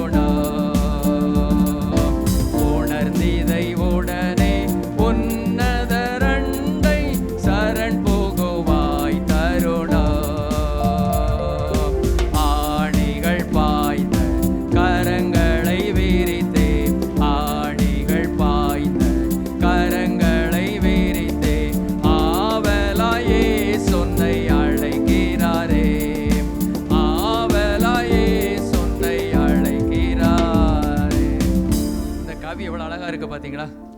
மயக்கிடுமோ இன்னும் மாயையின் இன்பம். இந்த உலகம் நமக்கு ஒரு இன்பத்தை கொடுக்கும், ஆனா அது எப்படி இருக்குமா? மாயை, மாயை, மாயை, எல்லாம் மாயை. மயக்கிடுமோ இன்னும் மாயையின் இன்பம், நயத்தாலே உந்தனை நாசமாக்கிடுமே. அப்படி கூப்பிடும் உங்களை, வா வா இந்த பாவத்தை செய்ய வா. நண்பர்கள் வந்து தட்டுவாங்க, டே வாடா போலாம், அப்படி ஜாலியா இருக்கலாம். அப்படியே நயத்தாலே உந்தனை நாசமாக்கிடுமே. உணர்ந்து இதை உடனே உன்னதரண்டை சரண் புகுவாய் தருணம். உணர்ந்து இதை நீ உணர்ந்து எதை உணரணுமா? இது ஒரு மாயை, இந்த இன்பம் அழிந்து போகக்கூடியது, இது நிலையில்லாதது, இந்த இன்பம் தேவனுக்கு பிரியமில்லாதது. அது நம்ம நயத்தால நயங்காட்டி நம்மை அழைக்கிறது. நண்பர்கள் கூப்பிடுவாங்க பாவம் செய்ய, நாளைக்கு நீங்க சொல்ல முடியாது ஆண்டவர்கிட்ட, என் நண்பர்கள் கூப்பிட்டாங்க நான் போனேன்லாம் சொல்ல முடியாது. அவங்க கூப்பிட்டாலும் யாரு அது வேண்டான்னு ரெசிஸ்ட் பண்ண வேண்டியது யாரு? நீங்களும் நானும் தான். ஸ்தோத்திரம். உணர்ந்து இதை உடனே உன்னதரண்டை சரண் புகுவாய் தரணும். திரும்ப ஒரு முறை அடுத்த ஸ்கேல் போட்டு. மயக்கிடுமோ இன்னும் மாயையின் இன்பம், நயத்தாலே உந்தனை நாசமாக்கிடுமே. மயக்கிடுமோ இன்னும் மாயையின் இன்பம், நயத்தாலே உந்தனை நாசமாக்கிடுமே. உணர்ந்திதை உடனே உன்னதரண்டை சரண் புகுவாய் தருணம். உணர்ந்திதை உடனே உன்னதரண்டை சரண் புகுவாய் தருணம். ஆணிகள் பாய்ந்த கரங்களை விரித்தே, ஆணிகள் பாய்ந்த கரங்களை விரித்தே, ஆவலாயே சொன்னை அழைக்கிறாரே, ஆவலாயே சொன்னை அழைக்கிறாரே. ஆண்டவரை பார்த்து கேட்க போறோம், ஆண்டவரே எனக்கு ஒரு உணர்வுள்ள இருதயத்தை தாரும் ஆண்டவரே.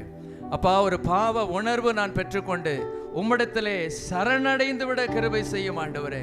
இயேசுவே, நீர் என் பாவங்களை மன்னிக்க நீர் வல்லமை உடையவர். நீர் பாவங்களிலிருந்து என்னை விடுதலை செய்ய நீர் வல்லமை உடையவர். நீர் எங்களுடைய பாவங்களை மன்னிக்க நீர் போதுமானவர்.